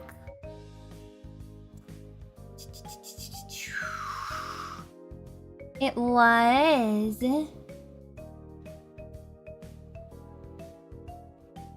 USD for the peripheral, the equivalent of $150 USD. And then you also need the receiver, and then there was a monthly fee, which I could not find information on how much that monthly fee was, but an additional fee on top of the $150 for the peripheral. And obviously the satellite receiver money would not be going to Nintendo, but you did have to get a satellite receiver. Alright, so that is Satellaview. If you guys want to chime in, we have some like Satellaview freaking epic people who are very, very interested in Satellaview in the chat, who have also sent me information, about Satellaview in the past, giving me some cool info. So if you guys want to chime in with anything, feel free to do so. Otherwise, I'm gonna move on to the next, and I think not very last. Oh God, I'm running low on time. I'm gonna really, really try my best to get through this as much as possible. I can say a lot, but I could go on for hours. We'll maybe do some. Maybe I'll try and find some Satellaview games to play in the future. Wish you had gotten one back in the day. A Satellaview? I mean, you really couldn't, but sadly, it was never released in North America. Alright. Okay, speedrun. Okay, Famicom disc writers. Somebody asked about this earlier. Hydrate check. You're right. No.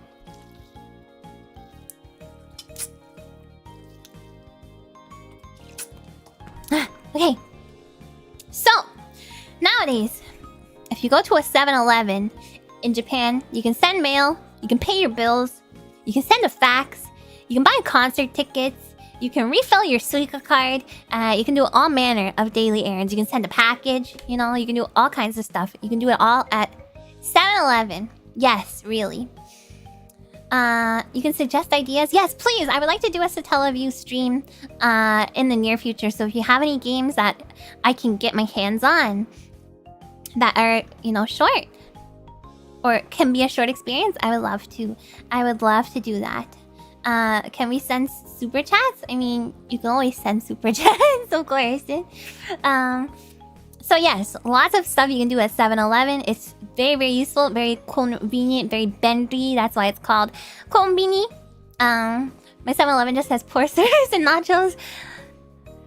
I kind of like the 7-Eleven nachos. I kind of like the 7-Eleven food, I'm not gonna lie. 7-Eleven is very big in Japan for some reason because it's awesome and you can do everything there. There's an intersection near me where all 4 corners are 7-Elevens. Hi, Talend. Yeah, it's a konbini, a benbini. For Japan is many centuries ahead in the convenience store game. It's so awesome. So awesome. I bet all the Satellaview games are pretty short. I think they're probably... the exclusive ones are probably pretty short experiences, yeah. Probably less than an hour to complete if I can manage to complete them. Miss Hawaiian 7-Eleven? Oh god, I would love to go. I miss Japan 7-Eleven. Wasn't even my favorite konbini in Japan, but I did love it a lot. It was the one that was closest to my dorm. So... back in the late 80s and throughout the 90s, and I think... when did they finally discontinue it? Maybe into the 2000s was when they finally stopped doing things for it. But you could rent, quote-unquote... not really rent because you could rent a game for your Famicom disk system, but it's not really rent. You can keep it as long as you don't overwrite the disk with something else. So the idea was that you would have a disk for your disk system, then you could bring it in to a store, and you could overwrite it with a game that's on this disk writer, which is pictured here in this little magazine ad. So, it was released at the same time as the disc system itself. They were not available commercially, of course. These were things that would have been given to, well, not given to, probably they had to pay for them, but toy and electronic stores, and I guess also convenience stores. At some point, I've seen pictures of them in 7-Elevens and stuff like that. So, you would bring a disc. You would pay 500 yen. You can keep it as long as you don't bring it back. No, you don't have to bring it back. It's your own disc. You get to keep it as long as you're fine with committing your little disc to the one game. Then you can do that. They had kiosks for Game Boy and Super Famicom games too. Yes, it wasn't just the disc writer, but I think the disc writer is very interesting. Mostly because of this little video. That's very cute. You could bring a game, pay 500 yen, have it written to your disc, and you would take it home and you'd be able to play it. And you would also be able to purchase blank discs for a fee. I believe 2,000 yen is what that was. And these were not discs like CDs, of course. These were Famicom disk system discs. It was like a floppy, but they weren't very floppy. They were like hard. I think they were very stiff, but it's, you know, that kind of format. So... yeah, if you wanted to do that, you could just collect all the different games on discs obsessively, which is definitely something that I would do. Yeah, non-floppy, a hard disc, if you will. I think, Celia, you're too zoomer for this. No, that's not true at all. You're never too zoomer to learn something old. It'll be, I think it's interesting for a lot of people. But if you have questions, feel free to ask me because, you know, I use a floppy. Hi Danny, all the more reason to learn. I agree, yeah. They're based on a niche floppy format, yeah, but certainly more similar to the floppy format than like a CD compact disc. Many times the store that had the disc writer was also able to print a manual for you. You only ever get too boomer to learn something new. I hope I'm not too boomer to learn something new. Hello Phil, like the 3.25-inch floppy disk, if you will. Something like that. It's a floppy disk in a hard case. Lots of floppies formatted or distributed like that. Yeah, so, you could... the store that had it, they were usually able to print a manual, or you could mail into Nintendo and get a manual for the game for a small fee. Hi, Chicken Bone! And the service was discontinued in 2003. I did have the date here, thank God. I said early 2000s. It was 2003 to be specific. which is kind of astounding for something that started in the late 80s. And it was pretty widely used until 2003. So this is another one, along with Satellaview, which have resulted in a lot of lost data, sadly. Which is still being recovered now, to this day. Thank you so much, Luminous Wings, for the super chat. I feel like I'm learning so much about retro gaming, gaming content distribution today. Thank you so much for doing this. You're so welcome. I hope it's just like a very basic overview, but I hope it's interesting. Thank you so much. It's quite late. Yes, it is quite late. Imagine renting a Famicom game. Not even renting, you just can keep it. I mean, the idea was that you would like kind of swap out your existing games with whatever games are available on the disc writer, but you could get blank disc too, so it's not even really that. But yeah, if you wanted to, you could just keep using the same disc to rewrite new games to use. Also, the lost data related to the disc writers in regards to the actual machine itself. Yeah, apparently there's like certain cartridges and stuff that are used in the system that are still being found to this day. So, pretty interesting. I hope they can keep finding more stuff, but we can see something cool here, which was provided on the Famicom 20th Anniversary Game Music DVD. So it is the music from the disc writer accompanied with the video that would play on the little TV. See, there's a little monitor TV screen on top of here. And it would play as you were using it. And as it was running a game, very, very cute. We're gonna watch it. Super cute. The music is awesome. The little animations are super adorable. Disc writer. Ah! God. みんなのファミリーコンピューター something するよ Look!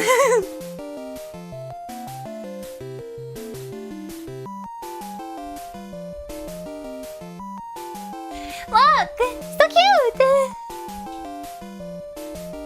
変身するよ Thank you, FC. Jump scare in the cover presentations. I'm such a scaredy cat. We'll skip through this one a little bit. Again, it's not super long, but it's a little long. You can watch it yourself, but for the sake of time, we're just gonna skip through it a little bit. Cute little animations. こ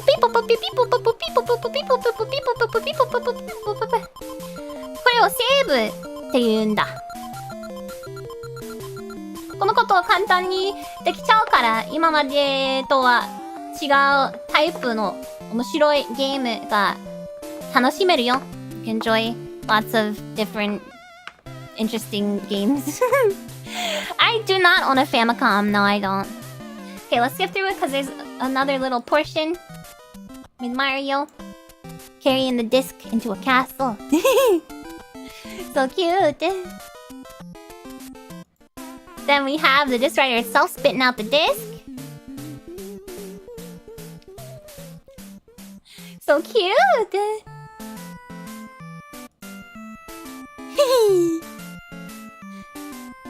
And then these dudes, I don't know who they are. Wait, is this the Lolo Adventure of Lolo or something? Maybe I do. Is it Bonk? No, Bonk is a Sega thing. He's not Bonk. The oldest console I have is a PS2, and I'm still in awe how little space it needs to save my data progress. That's so cute. That's so cute. And then there's the end.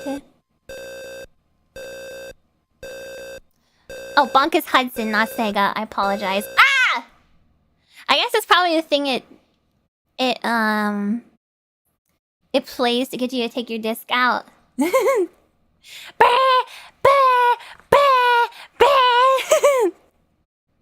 So, please watch the full thing on your own if you have time. It's super cute. I cannot show the whole thing, but it is available on YouTube. There's also up-res versions available. New Ami sound alert. That was without music, wasn't it? Okay. So, yes, Buckle, you can sleep for 5 more minutes, okay? Or even 10 or 15. In fact, you can stay home from work today and hang out with your spider mama and learn about old video game stuff. There. Okay.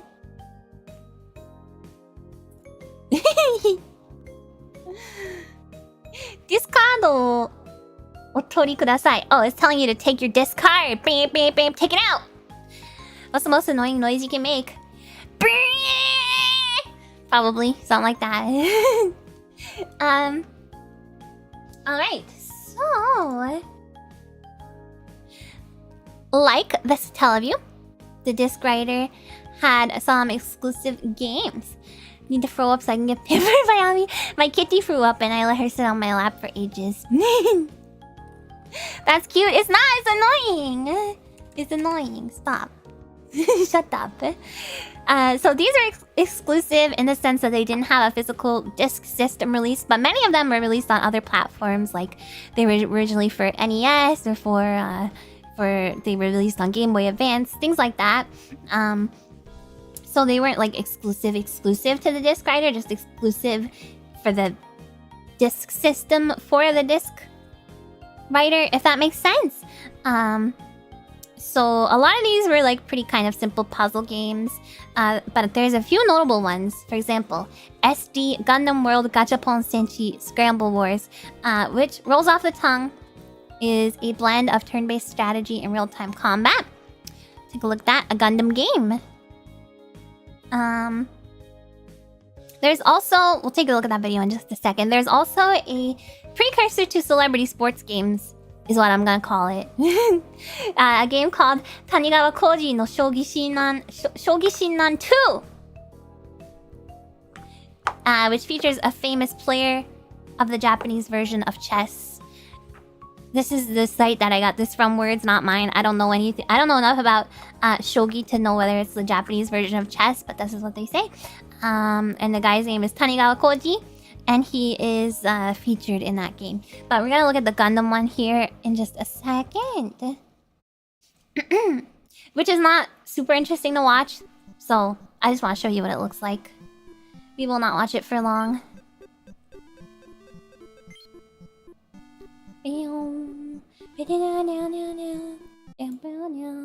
Yeah, that's basically all it is. The rules and pieces are different, but there's a lot of overlap, and culturally it's Japanese chess. Okay, good to know, good to know. Also, hello, Sartak. Yeah, I mean, I assume that was probably correct, but I didn't wanna speak out of turn, knowing literally nothing about shogi. Sounds like a simplification to me, but if you guys say it's true, then I will go with that. Excuse me. Okay, so yes, this is an entire playthrough of the entire freaking game. Also for the disc writer. Now this one is exclusive. Like you're not gonna be able to get this on any other kind of system. It is very strange. You can only get it through these kiosks. So it's a vertical shmup. It's called Wakusei Aton Gaiden. And for some reason, beyond my comprehension, it was produced by the Japanese equivalent of the IRS.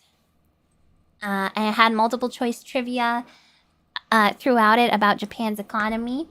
So I guess it's an edutainment game? I guess. Yes, really. So let's watch a little bit of footage of that. Yes, this was definitely the strangest thing I found for the Famicom disc writer. Loading! It's meant to, like, educate you about, you know... It's meant to educate you about taxes and economics and stuff. Characters are cute! Oh, it's 1 or 2 player. Oh, I was gonna attempt to read that, and then I was gonna be like, I'm not gonna attempt to read that, but I couldn't even because it wasn't on the screen for long enough. If the IRS sees a cute girl like that, I pay my taxes. A shmup about taxes. That gives you taxes trivia. The anime girl on the right is very cute. You better be talking about me. Hi, Mr. Hayes. Okay, so here's a multiple choice question. What is this? 次のうち本当にあるものはどれ? Which one of these really exists? スポーツ税、勉強税、石油税. What is this? 税? I guess that's some tax thing. A tax exemption, perhaps? sports exemption, study exemption. I'm gonna guess that it's exemption, but I have no clue. And then Sekiyu, Ecuador. No, no. Ecuador. Oh, tax. Okay, sports tax. Benkyo study tax, and Sekiyu is not Ecuador. That's Sekido. Sekiyu is oil. Thank you. I thought for some reason the only thing that came to my mind was equator, but that is Sekido. A while ago, there's a game on Steam that supposedly filed your taxes for you, but it got delisted. Yeah, because, okay, back in these days, you can, if there was a game on the disk writer that allowed you to put in your information and pay your taxes, and it like spit out how much money you have to pay, that would be fine, right? Because it's not connected to the internet, but I would not be giving my tax information to a Steam game, okay? And if you do, and you get your information stolen, I call that playing stupid games, winning stupid prizes, is what I would call that, but... is there a link to the channel on the left? Yes. I don't know how to say this, and I don't think Noah is here to help me with that. I was counting on Noah to be able to be like, oh, Ami, you say this as blah, blah, blah, blah, blah. Oh, you found it. Perfect. But you can just look up Wakse Aton Guide in Japan. I think it's the only video for this. Yeah. I remember the tax game thing almost like it was a total scam. Seemed like it, but, yeah. No sympathy? I mean, I'm just joking. I'm kidding. Don't love Hangul. Sorry. That's okay. You guys can find it if you search the title of the video. I'm pretty sure it's the only video of that. Catch the rest in the VOD. Thanks in advance for the very nice stream. You're so welcome, Shook the House. We're almost finished here, so...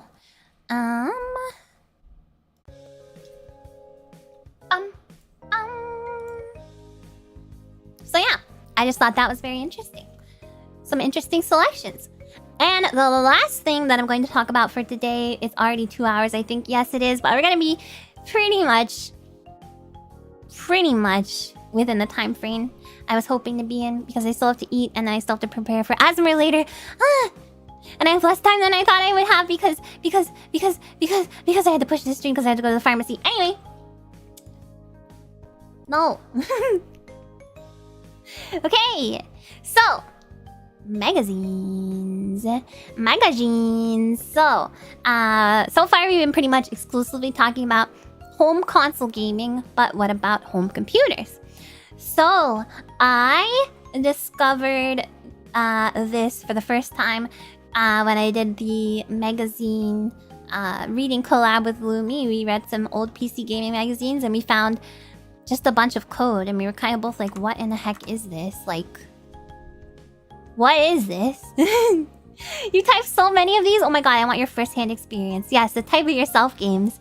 And reading a little bit into it and like hearing from you guys, we found out that it's actually a game or software that is available by just inputting the code directly by looking at the magazine and inputting the code into your home computer. And this was an old school way of distributing games and software. So, yeah, someone would type the code onto a magazine page, and then you would type that code manually onto your computer just by visually looking at it with your eyes. The Satellaview distributed many magazines on its service. I did not know that. A really old way of doing open source? Yeah, kind of. The basic language is everywhere in the early days of computer games. Yeah, so it was in BASIC maybe only BASIC, but if not only in BASIC, it was for the most part written with BASIC. Hi, Ola Mars. Your older brother spent hours doing this? It would literally take hours. So, I found an article on it. The person who wrote it is Nate Anderson.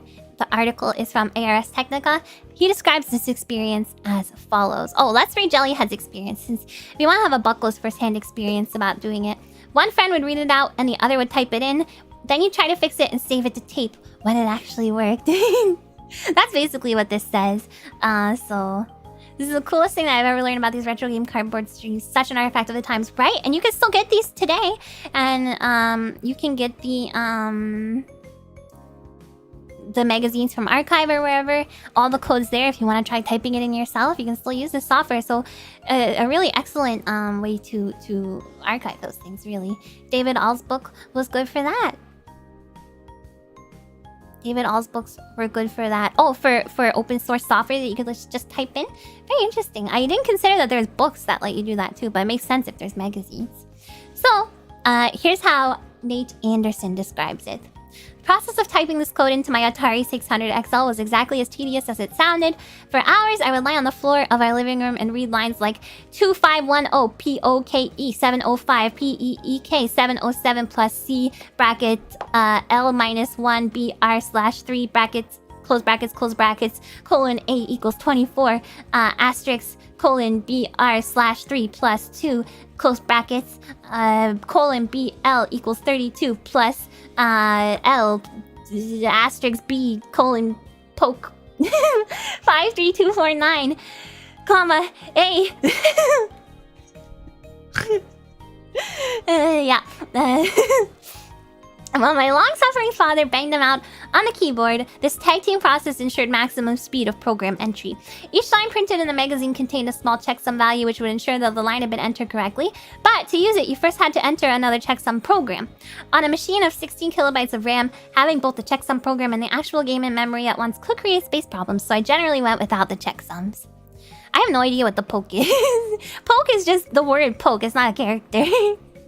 So this resulted in obvious problems. After an hour or two of typing in basic code, basic is in the programming language, my father would lean back from the computer, type run, and hit return. If we were lucky, the title screen appeared before a show-stopping bug brought the whole thing down. The next hour was then spent having my dad read back the code off the screen, which I checked against what was printed in the magazine until we had squashed all the bugs. Poke writes to a memory address. Poke writes to a memory address. It sets a value to memory. Oh my god, you guys are so smart! Put a value into a specific memory location. Oh my god, oh my god, oh my god. Buckles are coolest! Ugh, I love you guys. So this resulted in obvious problems after... Oh no, I already read that. That's all you had to say about it. That's all you had to say about it. So... these magazines were generally only a few dollars a pop at most, so you would get the games and the software. There would be multiple in each magazine typically, and it would be basically for pennies. So of course you had to invest, you know, possibly multiple hours in typing the game's code into your computer. But if you were a kid with a Commodore 64 and a lot of time, what else are you gonna do? Why not give it a try? The hardware in these systems was mapped to a specific memory address, so you could change the palette or something with a poke statement. Ah, I don't understand. Of course, this did not only include games, but other software as well that help you do things like make bar graphs, or monitor your utility costs, or learn math, or organize your coupons and receipts. And thanks to YouTuber Yagi Boat, we have a video of someone typing in code to produce a video game that is called Biker Dave. So let's take a quick look at that before we're finishing up. Hello, Niels. And then after typing it all in, you could save it to a tape or diskette if you have any. If you have any. So you'd only have to do it once, potentially. Yeah. Luckily, I have a modern day. So he's doing it. He's not doing the tag team thing. He's just a single guy. He's got this propped up on his monitor, and he's gonna type it in. As a kid when doing this. A kid. Sorry, I shouldn't have made fun of the way you said kid. I don't know why I did that. I'm just echoing stuff because I do that sometimes, but I wasn't trying to make fun of him. And we're gonna watch him type in this code for the next, I think this video's 2 hours long. So we're gonna watch that, the whole thing. No, just kidding. Go ahead and just type it all in. Did Ami talk about the Mad Lads transmitting programs for radio broadcasts? Do you mean the Satellaview? Yes, I did. Satellite Radio 1. Oh, if I didn't mention it. Bring, I'm in. He's a hacker. Copy of Compute. It's issued He's from number 86. 78. Cool thing is you can get electronic scans of these on the internet, and if you want to refer back to them and take a look. There's a show in the UK that would play code over the credits. You can record to cassette and play it in your Spectrum. Ooh, oh yeah, the ZX Spectrum. Hi, big guy. Welcome.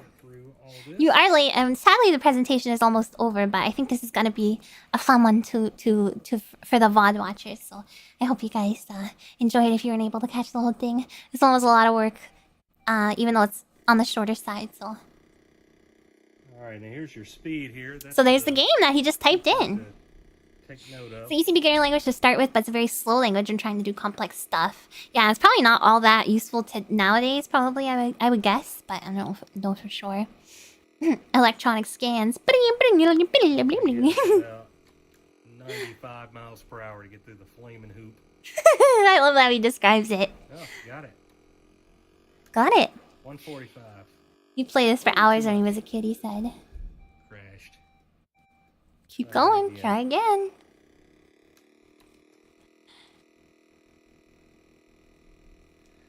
He's so slow. Keep in mind the size of this file. I think BASIC would have become more standardized as hardware upgraded, but instead everyone moved to Unity or Python. Would I think that? I don't know anything about programming. Well, okay, I shouldn't say I don't know anything. I did make a Hug the Buckle game on the Pico 8, but that's not advanced by any capacity. Ooh, let's go with 95. Alright, we don't need to see this guy relive his childhood and play this game for an hour, but I was happy I could find a video of someone actually showing this thing, because I was like, am I going to be able to find any footage of these games? And yeah, I was. I remember writing out the code for some monkey-themed Scorched Earth game. You guys are so cool! Basic was basically standardized, but the software was not. You're always downplaying your technical prowess. Well, if I downplay things, then if I say something and like, but I don't know what I'm talking about, then nobody can accuse me of ever claiming to know what I'm talking about. I know about looping. Yeah. 600 buckles hugged was my max. Did you break the game? Alright. And at 2 hours and 11 minutes,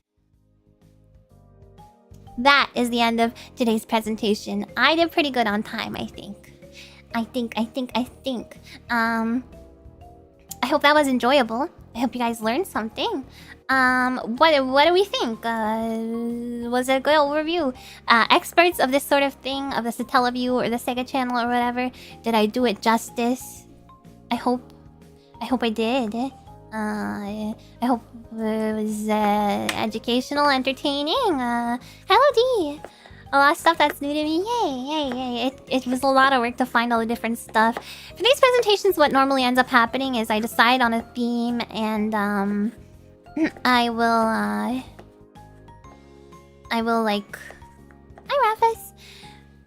I will be like, oh, there's not enough stuff for this theme, so I have to find stuff that kind of ties into the theme in some way. And that is always really tough to do. Satellaview part could use some work, but I admit I'm very nitpicky and my standards may be unusually high due to my nerd levels. That's okay. We can, we can learn more about the Satellaview in the future. I will do some, I'll try and play some of the games and then we can delve a little bit deeper. Do we get extra points on it? There's no test. You don't have to write on me cute. This was my favorite cardboard presentation yet. Never knew about any of this since services existed so long ago. It's crazy. I'm so happy. The Intellivision Atari stuff is actually blew my mind. I never knew this kind of stuff existed way back in the 70s. Yeah, well, very, very late 70s. But yeah, 70s nonetheless. So yeah, I hope that was fun. I hope this is gonna be a good one to watch back. I think it will be because it's relatively short, and I didn't ramble too much, and we got some fun videos out of it. And of course, I will give you a hug before your regular teacher Ami is back with you later for ASMR. Yeah. I may be sending you messages on Twitter in relation to... I have my DMs closed, but you can certainly send me a tweet, or you can send anything to my suggestion sheet or to Marshmallows. Please feel free to. You missed the stream? Please watch the live, please. I'm pretty proud of how this one turned out. I'm feeling good about it. Oh, my stomach's growling. I'm feeling good about it, but I'm gonna speed off for now, you guys. I'm sorry for the rushed nature of this. My plans changed for today, which I did not anticipate. I missed a 6-month members chat around my sneeze. Oh, let me look. Cool stuff. Yeah, I'm happy. Hugging substitute Ami. I'm still Ami. Now you know the origins of Hug the Buckle game. The origins is me hugging Buckle. Try not to stress too much. I won't stress, but I'm gonna be a little bit frantic. But I think that's fine. It'll make it all the more relaxing to do ASMR later. It was a good stream. Thank you, thank you, thank you, thank you, thank you. So let's see. I totally did. I'm so sorry, Hyper Epsilon, for missing yours earlier. Member for 6 months. I think that was as the gifted memberships were going on, so maybe that's why I missed it. Thankfully, we can get Ami with modern distribution methods on a cloud or a series of tubes, something like that. The internet is a series of tubes. I'm so sorry for missing that. Thank you very, very much for the 6 months. You are halfway. You're halfway there. Do we? Oh, my stomach. Okay, I'm gonna go eat. Let's hang out in a little bit. We're gonna have some nighttime beach time. And I will see you guys then, okay? Thank you so much for everyone for coming today. Thank you to all of my regulars and irregulars and everyone who stopped by for the first time. If this was your first stream, please check out my other streams. I play retro games pretty much exclusively. Usually console games, but sometimes PC games as well. And I do streams like this from time to time where I go over kind of older video game technology related stuff. Thank you so much to all of the chatters and lurkers and all the VOD watchers and VOD commenters. And thank you so much to all of my Dreamweavers, Spiderlings, Buckles, and everybody who donated this stream and who gifted memberships and renewed their memberships. I appreciate that so very much. And I'll see you in a little bit for ASMR, or if you're not into ASMR, I will see you tomorrow at my usual time for Snake, Rattle, and Roll on NES, which I'm going to be playing on actual hardware. Yeah. Okay, I will see you then. Otsukaresamiya. Oyasumiya. Bye bye.